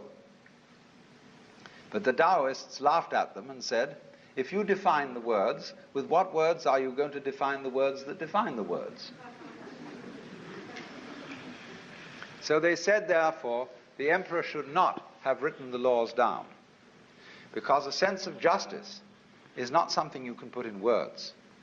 It's what our lawyers call equity. And you talk to any lawyer, and he, in discussing various judges around town, he will say, well, Judge so-and-so is pretty much a stickler for the letter of the law. But on the other hand, Judge so-and-so has a sense of equity. He knows when the law, the letter of the law, just doesn't apply to this particular case. And he just has an innate sense of fair play. That's the man to be trusted as a judge. So this is what the Chinese mean by a judge who has the sense of li, of real justice. It can't be written down, it can't be explained, because every case is individual. But what such a man has fundamentally in his heart, he trusts the good and bad of human nature. Human beings are complex. We don't know ourselves at all, really. Consider your nervous system. Neurologists haven't even begun to figure it out. And yet all your conscious decisions are based on this thing that you don't understand. You are unbelievably more wise in your nature than you ever will be in your conscious thoughts. Because behind your conscious thoughts lies your nervous system. And if you say, well, my nervous system is unreliable, it is just a bunch of strange, weird biological chances that have got mixed up somehow, then this very opinion that you're expressing, you see, is a function of that nervous system. So you're saying that you are a total hoax. You can't trust yourself at all. So that is a set of game rules that don't lead anywhere. It's totally self-frustrating. So you see, what the Chinese have developed here is a theory of nature. I said there are three theories. The Western mechanical theory, nature as an artifact, the Hindu dramatic theory, and the Chinese organic theory. Nature, human nature included, is an organism. And an organism is a system of orderly anarchy. There is no boss in it, but it gets along by being left alone and being allowed to do its stuff. That's what the Chinese Taoist philosophy calls Wu Wei, which means not doing nothing, but not interfering with the course of events, not acting against the grain. Now, this is the time to introduce the second word, li, in Chinese. The first li meant justice. The second li is a character which had the original meaning of the markings in jade, the grain in wood, and the fiber in muscle. And it's usually translated reason or the principle of things. These are not very good translations. The best translation of li is organic pattern. Now look here. When you look at the clouds, they aren't symmetrical. They don't form fours. They don't come along in cubes. But you know at once that they're not a mess. A dirty old ashtray full of junk may be a mess, but clouds don't look like that. When you look at the patterns of foam on water, they never make an artistic mistake. And they're not mess. They are wiggly, but in a way orderly, and it's difficult for us to describe that kind of order. Now take a look at yourselves. You're all wiggly. We think, we are pretty ordinary because there are a lot of us that look approximately the same. So when we see a human being, we think, well, that's pretty much in order and kind of regular and it's okay. But we don't realize how wiggly we are. We're just like clouds, rocks, and stars. Look at the way the stars are arranged. Do you criticize the way the stars are arranged? Would you like them to form fours? Would you like them to be sort of set out like needlepoint on the canvas of the skies? There was somebody in the 18th century, in the days when they built formal gardens of clipped hedges and made all the tulips stand together like soldiers, who criticized the stars for being irregularly arranged. But today, we don't feel that way. We love the way the stars are scattered. And they never make a mistake in their arrangement. What about mountain ranges? Do you criticize the valleys for being low and praise the peaks for being high? You just say it's great, it's the way it is. Now that kind of order, the artist pays a tribute to it by painting a landscape. People, in every national park, there's a place called Inspiration Point. And people go there and they say, oh, it's just like a picture. And nobody knew this 400 years ago.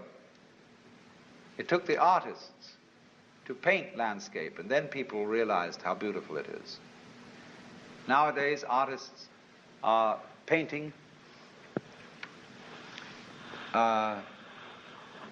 pictures of damp, stained walls and floors where people have dropped a lot of paint. And one day people will walk into a room where there's a lot of paint been scattered on the floor and a general thing, and they'll say, "My goodness, it's just like a Jackson Pollock." Oh, ain't it just like a picture? See? It always takes the artist to show us the vision. But of course, in the meantime, it is difficult. You go to an exhibition of contemporary non-objective painting, and a kind of square fellow walks in there and he says, "That's not what I call a picture." Because it's against his prejudices. But I say to people now, excuse me, wait a minute. Take a look at that again. I'm going to tell you something. That painting is a colored photograph of guess what? And he looks at it in astonishment and entirely new eyes. What could that be a photograph of? And he begins to see it might be a photograph through a microscope of globules, of germs floating in liquid. It might be anything, but there it is. It suddenly comes at him. Goodness knows whether that was what the artist intended, but that's a method of giving people a shock, of seeing things in a new way.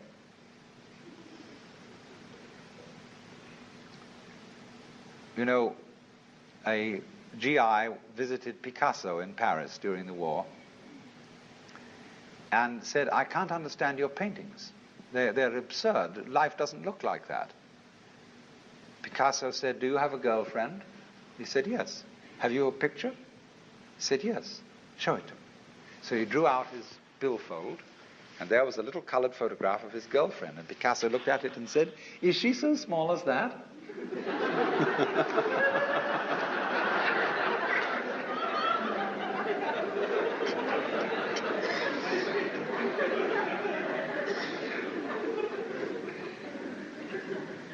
Now then, the idea of Li, the idea of natural order, is like this patterns on foam, patterns in jade, the shapes of the clouds, the shapes of trees and mountains. They are orderly, but we cannot put our finger on the order. We know it's orderly, but we don't know why. And we know it's completely different from a mess. The order of nature is in that way then indefinable.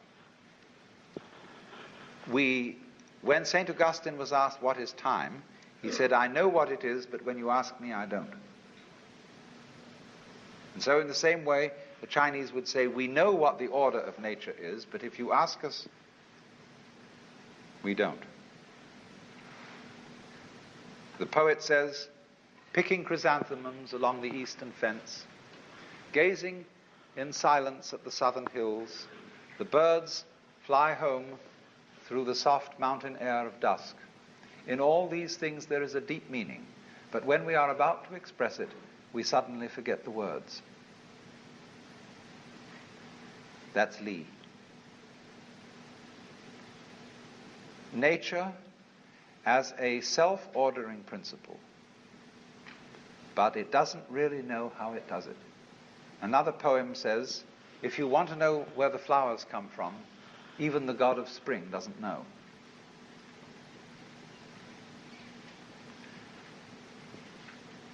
This is a very remarkable attitude to nature. Politically, you see, if you translate this into politics, it is a high philosophical anarchy. And there's a lot to be said for this as a political point of view. That, in other words, government is always a mess. Because the state opposes itself to the people.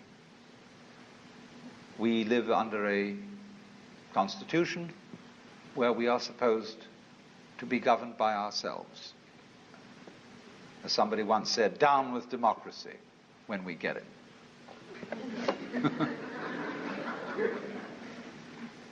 Because the government always creates itself as a business in competition with all the other businesses. And it wins, because it's the biggest one of the bunch. The Taoists said of the state that it should be as anonymous and as unobtrusive as possible. That is to say that the emperor, instead of going around in processions and being heralded and flags waved, should be as unobtrusive as the head of the sanitation department. You know, he's a man, just a guy who goes around in a plain ordinary suit and really attends to his job. And the head of the sanitation of the city of Dallas goes around. You don't have a police escort and sirens blowing and flags waving. He simply does his job. And the feeling of Lao Tzu is that the president or the emperor should have the same kind of attitude. That he should simply help the people and retire and not claim any merits for it. Always withdraw himself. Always be behind the scenes. Not striving for power, but simply to help things along. Govern a great state, he said, as you would cook a small fish. Now, you know, when you've got a small fish. So then, here is a conception of nature as something you must trust.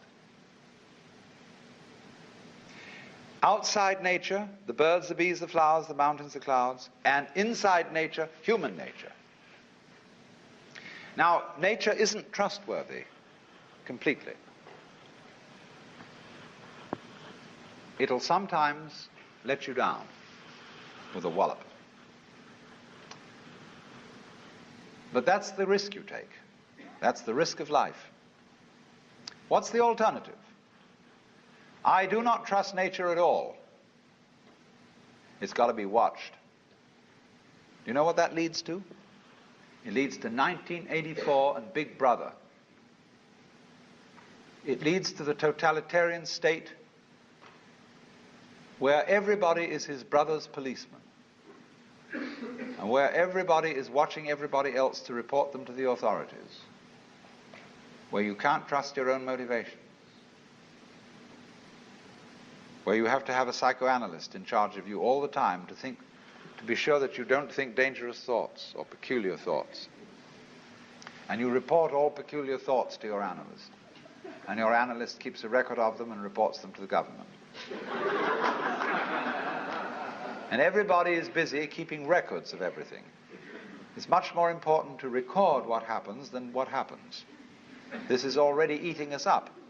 It's much more important that you have your books right than that you conduct your business in a good way. In universities, it's much more important that the registrar's records be in order than that the library be well stocked.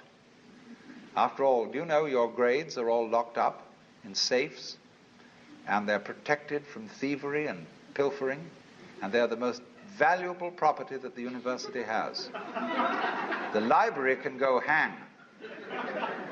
Then furthermore, the main function of a university is, what any sensible person would imagine, to teach students and to do research. So the faculty should be the most important thing in the university. On the contrary, the administration is the most important thing. The people who keep the records, who make the game rules up. And so the faculty are always being obstructed by the administration and being forced to attend irrelevant meetings and to do everything but scholarship. Do you know what scholarship means? What a school means? The original meaning of a schola? Leisure. We talked of a scholar and a gentleman because a gentleman was a person who had a private income and he could afford to be a scholar. He didn't have to earn a living, therefore he could study the classics and poetry and things like that. Today, nothing is more busy than a school. They make you work, because you got through on schedule. They have expedited courses, and you go to school so as to get a union card, a PhD or something, so that you can earn a living. So that's a whole contradiction of scholarship. Scholarship is to study everything that's unimportant, not necessary for survival, all the charming irrelevances of life. But you see, the thing is this: if you don't have a room in your life for the playful, life's not worth living. All work and no play makes Jack a dull boy. But if the only reason for which Jack plays is that he can work better afterwards, he's not really playing. He's playing because it's good for him. He's not playing at all. You have to be able to be a true scholar. You have to cultivate an attitude to life where you're not trying to get anything out of it. You pick up a pebble on the beach, look at it. It's beautiful. Don't try and get a sermon out of it. Sermons in stones and God in everything be damned. Just enjoy it. Don't feel that you've got to salve your conscience by saying that this is for the advancement of your aesthetic understanding. Enjoy the pebble. If you do that, you become healthy. You become able to be a loving, helpful human being. But if you can't do that, if you can only do things because they are somehow you're going to get something out of it, you're a vulture. So, we have to learn. We don't have to, you don't have to do anything. You don't have to go on living. But it's a great idea, it's a great thing if you can learn what the Chinese call purposelessness. They think nature is purposeless. When we say something's purposeless, that's put down. There's no future in it. It's a washout. But when they hear the word purposeless, they think that's just great. It's like the waves washing against the shore, going on and on and on forever with no meaning. A great Zen master said as his death poem, just before he died, "From the bathtub to the bathtub, I have uttered stuff and nonsense." The bathtub in which the baby is washed at birth, the bathtub in which the corpse is washed before burial, all this time I have said many nonsenses. Like the birds in the trees go, twee, twee, twee, twee, twee. What's it all about?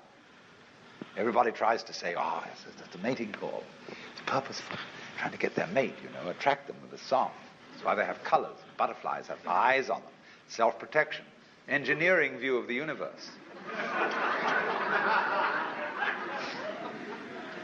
Why do that? They say, well, it's because they need to survive. Well, why survive? What's that for? Well, to survive.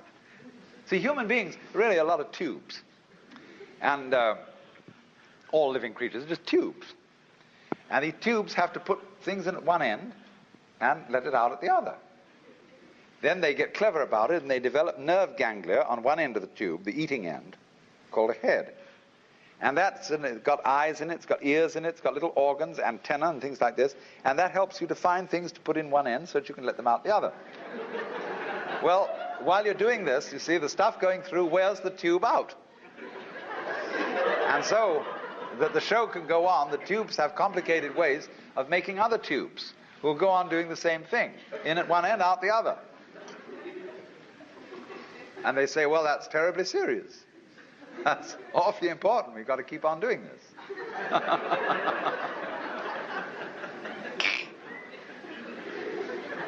But when Chinese say nature is purposeless, this is a compliment. It's like the idea of the Japanese have a word, yugen.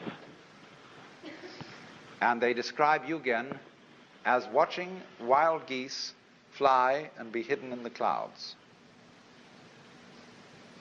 As watching a ship vanish behind a distant island.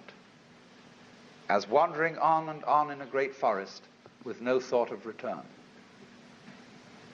Haven't you done this? Haven't you gone on a walk with no particular purpose in mind?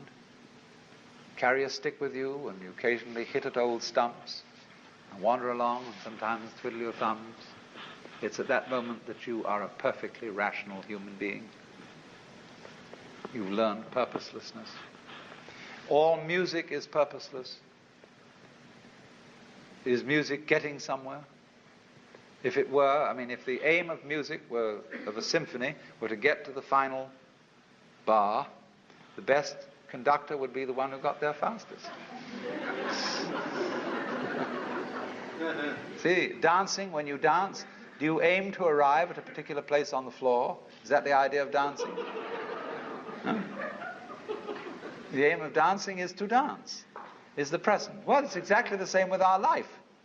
We think life has a purpose. I remember the preachers used to say, when I was a small boy, I'd always hear it, we must follow God's purpose, His purpose for you and His purpose for me. When I asked these cats what the purpose was, they never knew. They didn't know what it was. They had a hymn. God is working His purpose out as year succeeds to year.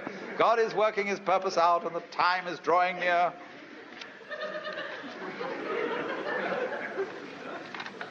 The time when the earth shall be full of the glory of God as the waters cover the sea. What's the glory of God? Well, they weren't quite sure. I'll tell you what it is. In heaven, all those angels are gathered round the glory of God. That is to say, the which than which there is no whicher. Catholics call it the beatific vision, the Jews call it the Shekinah. And there are all those angels. And they're standing around it and they're saying, Alleluia, Alleluia, Alleluia, Alleluia. It means nothing. They're just having a ball. See, that's what happened in the beginning. When God created the universe, it was created like all stars, all planets, all galaxies. They're vaguely spherical.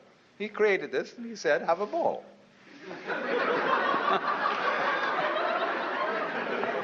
But before He said that, He said, you must draw the line somewhere. That was the real thing He said first. Before let there be light. That came later. First thing was, you must draw the line somewhere. Otherwise, nothing will happen. You've got to have the good guys, the bad guys, you've got to have this, you've got to have that, the black and white, light and darkness. Must draw the line somewhere. Now, here's the choice then. Are you going to trust it or not? If you do trust it, you may get let down.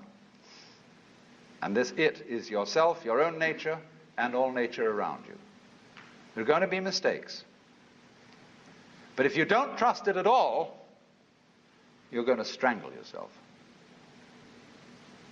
You're going to fence yourself round with rules and regulations and laws and prescriptions and policemen and guards, and who's going to guard the guards, and who's going to look after Big Brother to be sure that he doesn't do something stupid. No go. Supposing I get annoyed with somebody in the audience, and I'm going to throw this ashtray at them. But I don't want to hit my friend sitting next to that person. I want to be absolutely sure this ashtray hits that individual. And so I don't trust myself to throw it. I have to carry it along and be sure I hit that person on the head. See, I don't throw it because I can't let go of it. To throw it, I must let go of it. To live, I must have faith. I must trust myself to the totally unknown. I must trust myself to a nature which doesn't have a boss, because a boss is a system of mistrust. That is why Lao Tzu's Tao loves and nourishes all things. Tonight, at any rate, we've got to go through some theoretical material, so we're on a head trip. I don't know where the trip will end up. It depends on you.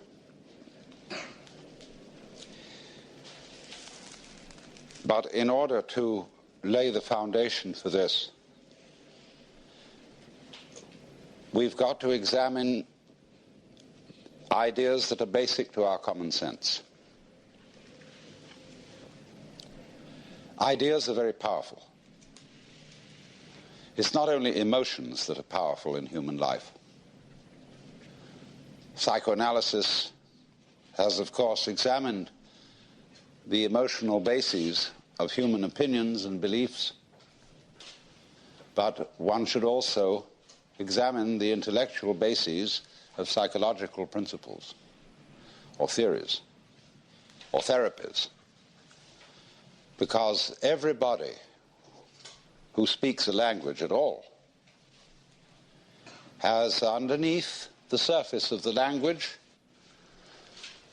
or the figuring that he uses certain basic assumptions which are usually unexamined.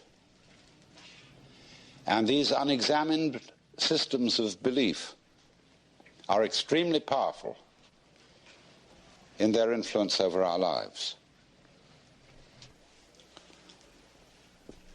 We'll begin with one very common idea that's built into our common sense, which is that the world, the physical world, consists of two aspects, respectively form and matter.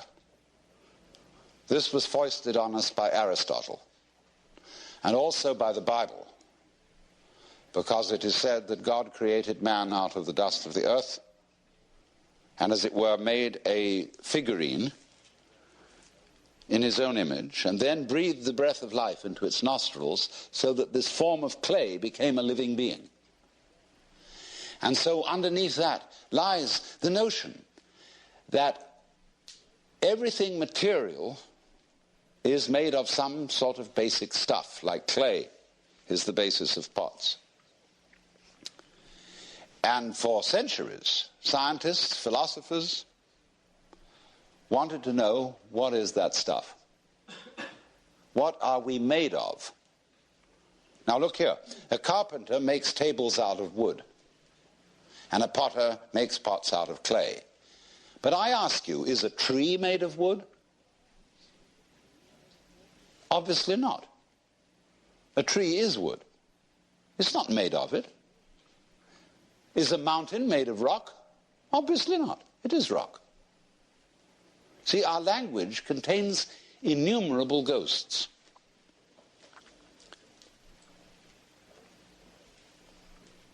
Supposing I say, the lightning flashes.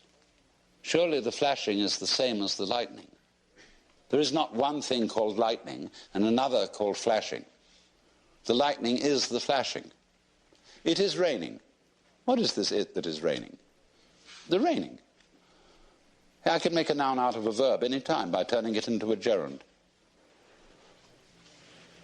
So we populate the world with ghosts, which arise out of the structure of our language, and thus, therefore, of the structure of our thinking, because we think in language or in figuring in numbers. And so it's of intensely fascinating investigation to find out what are the hidden assumptions that underlie language and figuring. In other words, language and mathematics.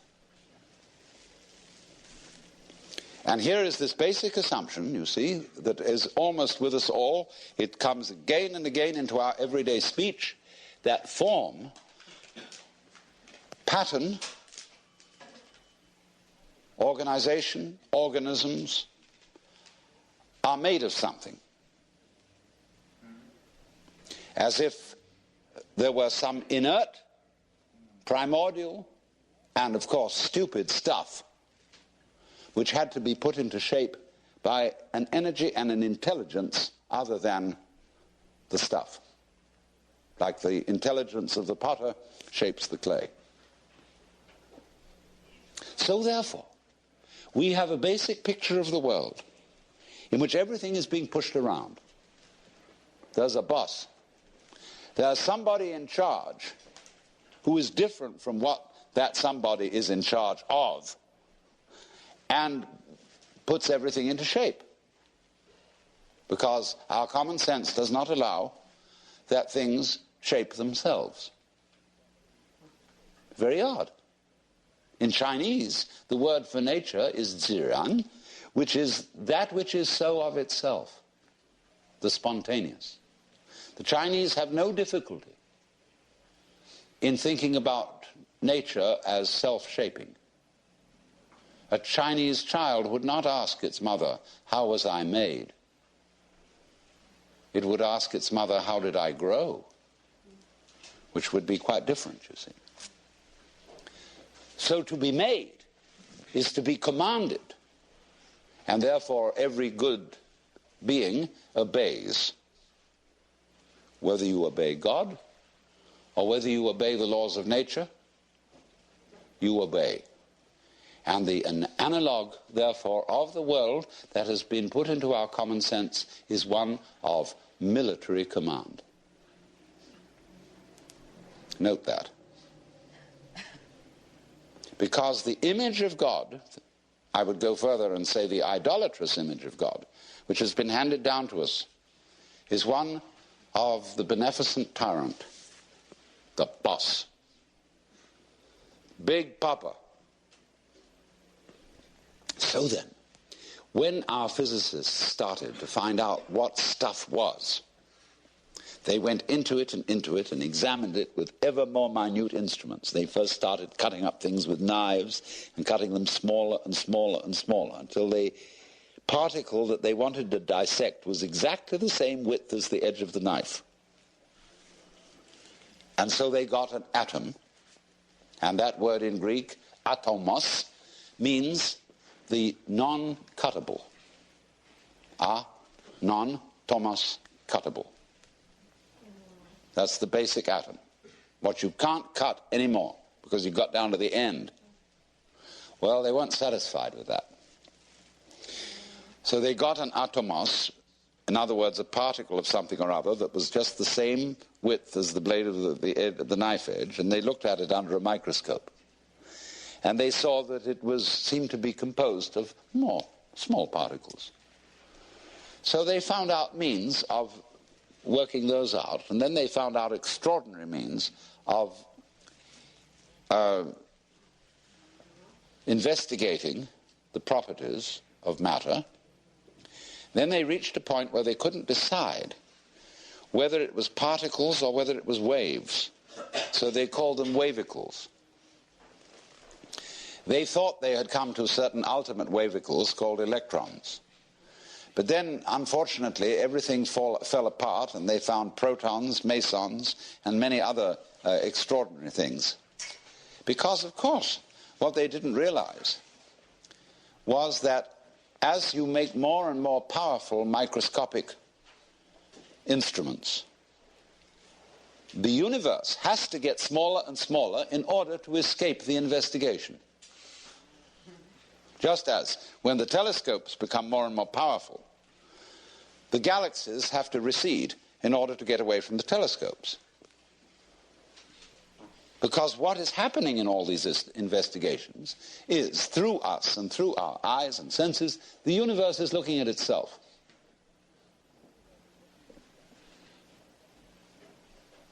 And when you try to turn around to see your own head, what happens? You see? It runs away. You never get at it. You can't bite your own teeth. You can't touch the tip of this finger with the tip of this finger. This is the principle. Shankara explains it beautifully in his commentary on the Kena Upanishad, where he says that that which is the knower, the ground of all knowledge, is never itself an object of knowledge, just as fire doesn't burn itself. So there's always that profound mystery that you are never going to be in absolute control of what goes on, because if you were, it'd be like making love to a plastic woman. And who wants that? There always is the mystery. The thing we don't know. As Vanderloo put it, the mystery of life is not a problem to be solved, but a reality to be experienced. If there were not that, you see, there would be no life.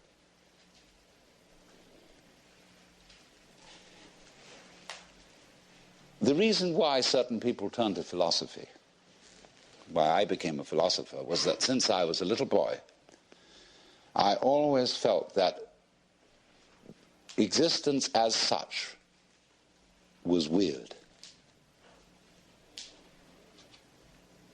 I mean, here we are. And isn't that odd? Of course it's odd. What do you mean by odd? Well, it's what's different from even. I mean, what's odd stands out. What's even lies flat. But you can't see the outstanding without the flat background. Here's this thing standing out. It's odd. Each one of you is odd. Strange, unique, particular, different. How do we know what we mean by that? Except against the background of something even, that is not differentiated, like space.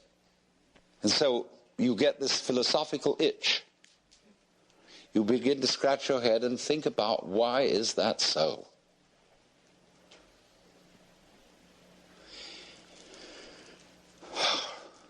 Well, after a while, you realize that's a meaningless question. And you ask, how is it so? Well, that leads you into science and other investigations. So you want to know, what is it? I mean, this happening, this thing called existence. What is it? And you ask that question long enough, and it suddenly hits you that if you could answer it, you wouldn't know what terms to put the answer in. I mean, when we investigate the properties of nature, and we do get some answers, all the answers are in terms of particular structures, forms, patterns. And these can be measured, and their behavior can be predicted. But when I want to ask the question, what are the forms made of? I mean, what is it really? We can't think of any way in which we could answer the question.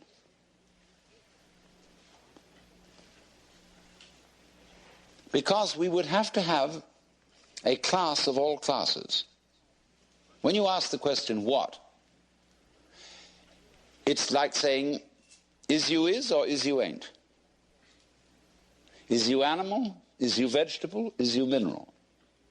Are you a Republican or a Democrat? Are you male or female?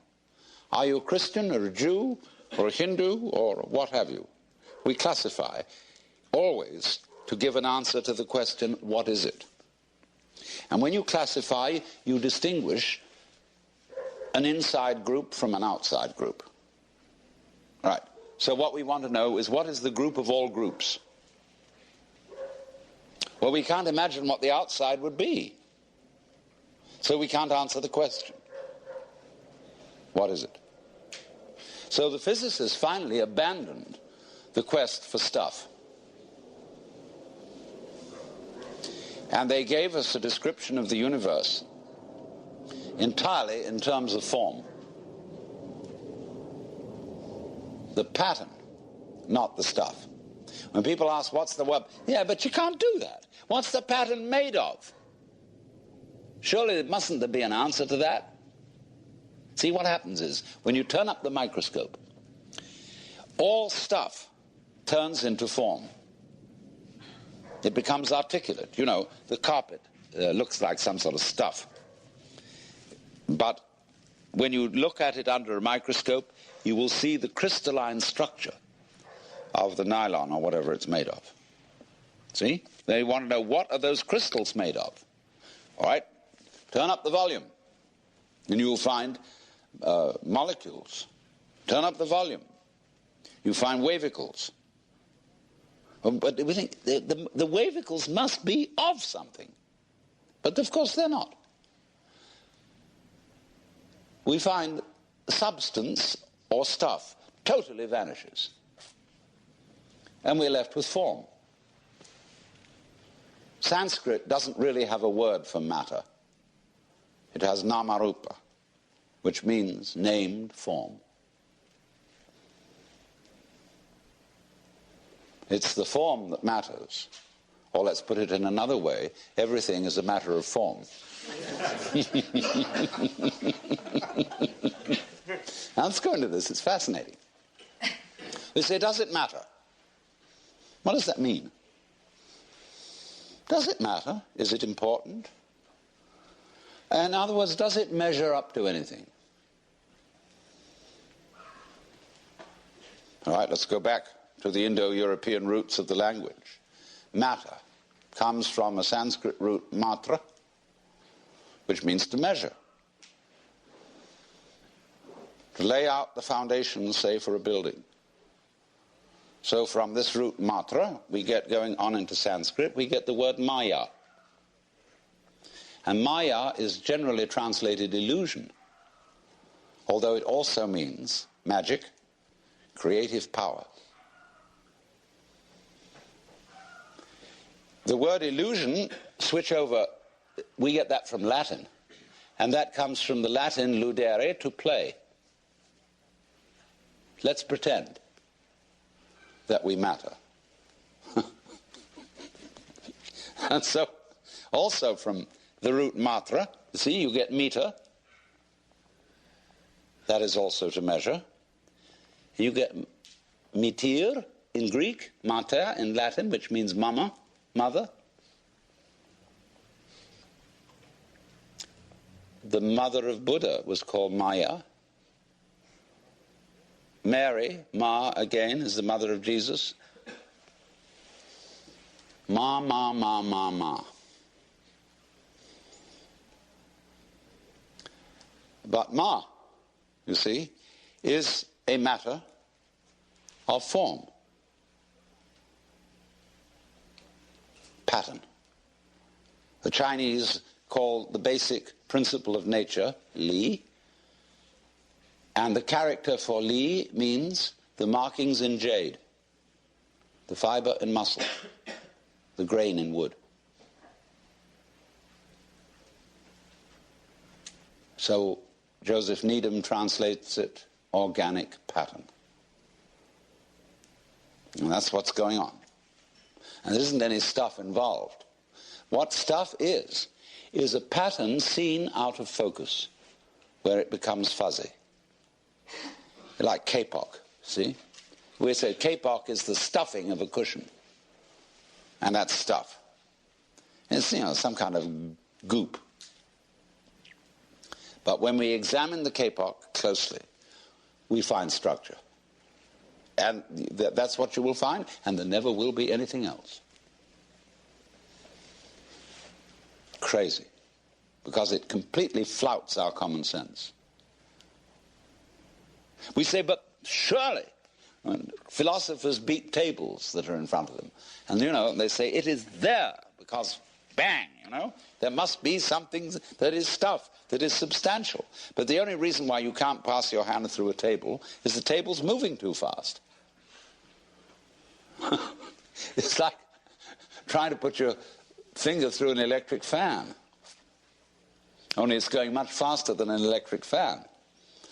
Anything solid is going so fast that there's no way to get this through it. That's all. So, you say, what is it that is going so fast? Well, that question is based on a grammatical illusion. The grammatical illusion is that all verbs have to have subjects. Can you imagine anything more weird than the idea that a verb or an action or event must be set into motion by a noun? That is to say, a non-event or thing. Now, what's the difference between a thing and an event?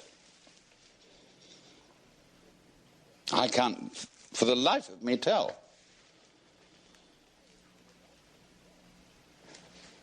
We say, this is a fist. That's a noun. What happens to it when I open my hand?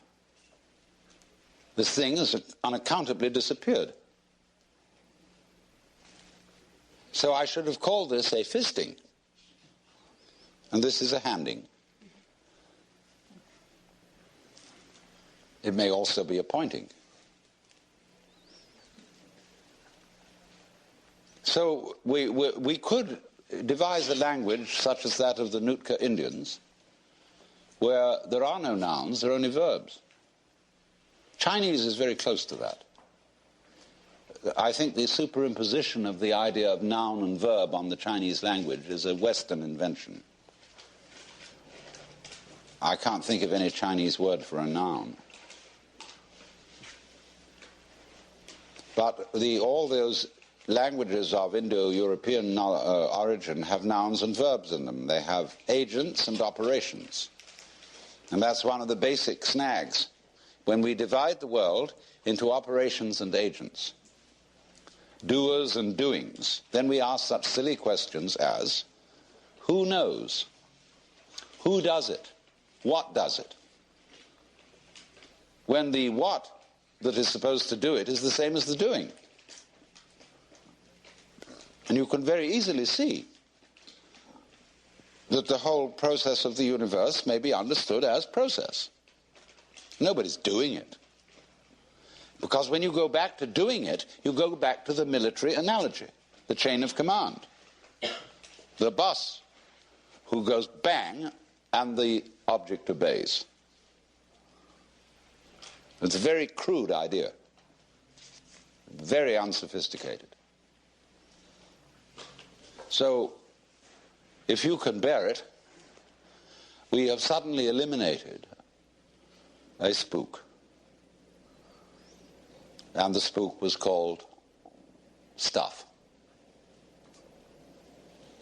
So we're now more at ease with ourselves in a world of form, namarupa. Named forms. Well, we can, of course, get rid of the names. We can go further and try the experiment of not calling the forms by any names. We're just observing the forms, although when we've got rid of the names, we can't even call them forms, because that's a name. And there's the bazaars going on, which Buddhists call tathata. And that means suchness, or thusness.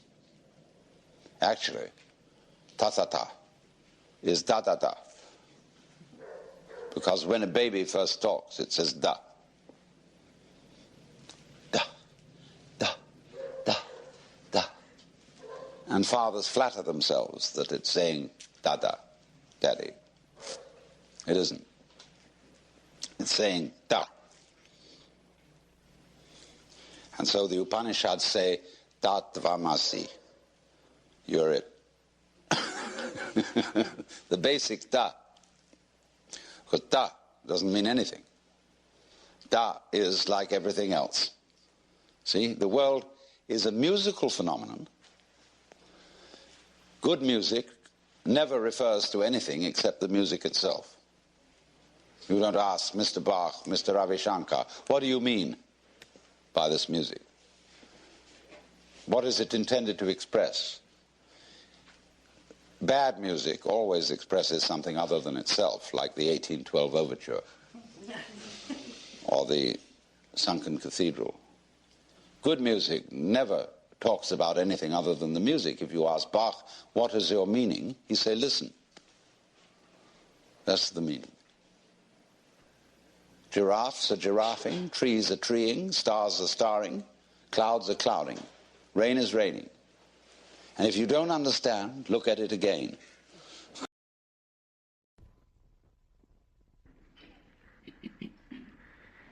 The subject of this seminar is the veil of thoughts. And following out the theme that somebody once suggested by saying that thought is a means of concealing truth. despite the fact that it's an extraordinarily useful faculty. But in quite recent weeks, we've had an astounding example of the way mankind can be bamboozled by thoughts. There was a crisis about gold. And the confusion of money in any form whatsoever with wealth is one of the major problems from which civilization is suffering. Because way back in our development, when we first began to use symbols to represent the events of the physical world, we found this such an ingenious device that we became completely fascinated with it. And in ever so many different dimensions of life, we are living in a state of total confusion between symbol and reality. And the real reason why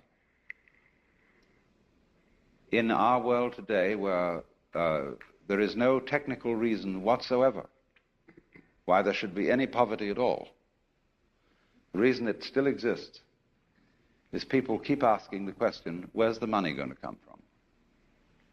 Not realizing that money doesn't come from anywhere, and never did, except if you thought it was gold. And then, of course, if to increase the supply of gold and use that to finance all the world's commerce, prosperity would depend not upon finding new processes for growing food in vast quantities, or getting nutrition out of the ocean, or getting water from atomic energy. No, it depends on discovering a new gold mine. And you can see what a nonsensical state of affairs that is. Because when gold is used for money, it becomes, in fact, useless.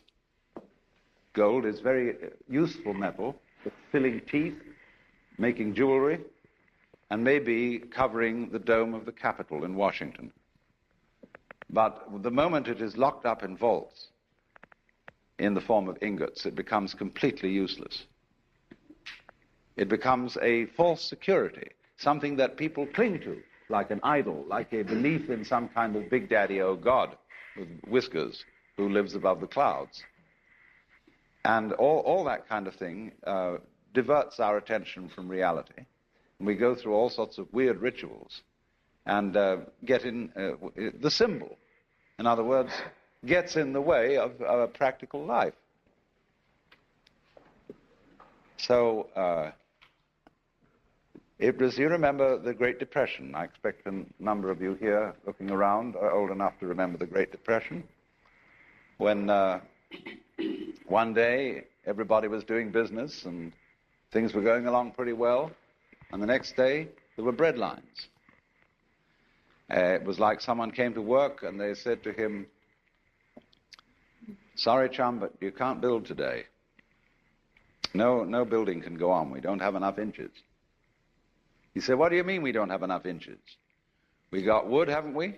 We got metal, we even got tape measures." He said, "Yeah, but you don't understand the business world. We just haven't got enough inches, just plain inches. We've used too much of them." And that's exactly what happened when we had the Depression. Because money is something of the same order of reality as inches, grams, meters, pounds, or lines of latitude and longitude. It is an abstraction. It is a method of bookkeeping to obviate the cumbersome procedures of barter. But our culture, our civilization, is entirely hung up on the notion that money has an independent reality of its own. And this is a very striking, concrete example of what I'm going to talk about, of the way we are bamboozled by our thoughts, which are symbols, and what we can do to become unbamboozled, because it's a very serious state of affairs. Most of our political squabbles are entirely the result of being bamboozled by thinking. And it is to be noted that as time goes on, the matters about which we fight with each other are increasingly abstract. And the wars fought about abstract problems get worse and worse. We are thinking about vast abstractions, ideologies called communism, capitalism, all these systems, and paying less and less attention to the world of physical reality, to the world of earth and trees and waters, people, and so are, in the name of all sorts of abstractions, busy destroying our natural environment. Wildlife, for example, is having a terrible problem continuing to exist alongside human beings. Another example of this fantastic confusion is that not so long ago, the Congress voted a law imposing stern penalties upon anyone who should presume to burn the American flag. And they put this law through with a great deal of patriotic oratory and quoting of poems and so on about Old Glory, ignoring the fact entirely that these same congressmen, by acts of commission or omission, are burning up that for which the flag stands. They are allowing the utter pollution of our waters, of our atmosphere, the devastation of our forests, and the increasing power of the bulldozer to bring about a ghastly fulfillment of the biblical prophecy that every valley shall be exalted, every mountain laid low, and the rough places plain. But you see, they don't notice the difference between the flag and the country. Or as Korzybski pointed out, the difference between the map and the territory. Now, however, I think we should begin by talking a little bit about when we use the word physical reality as distinct from abstraction, what are we talking about?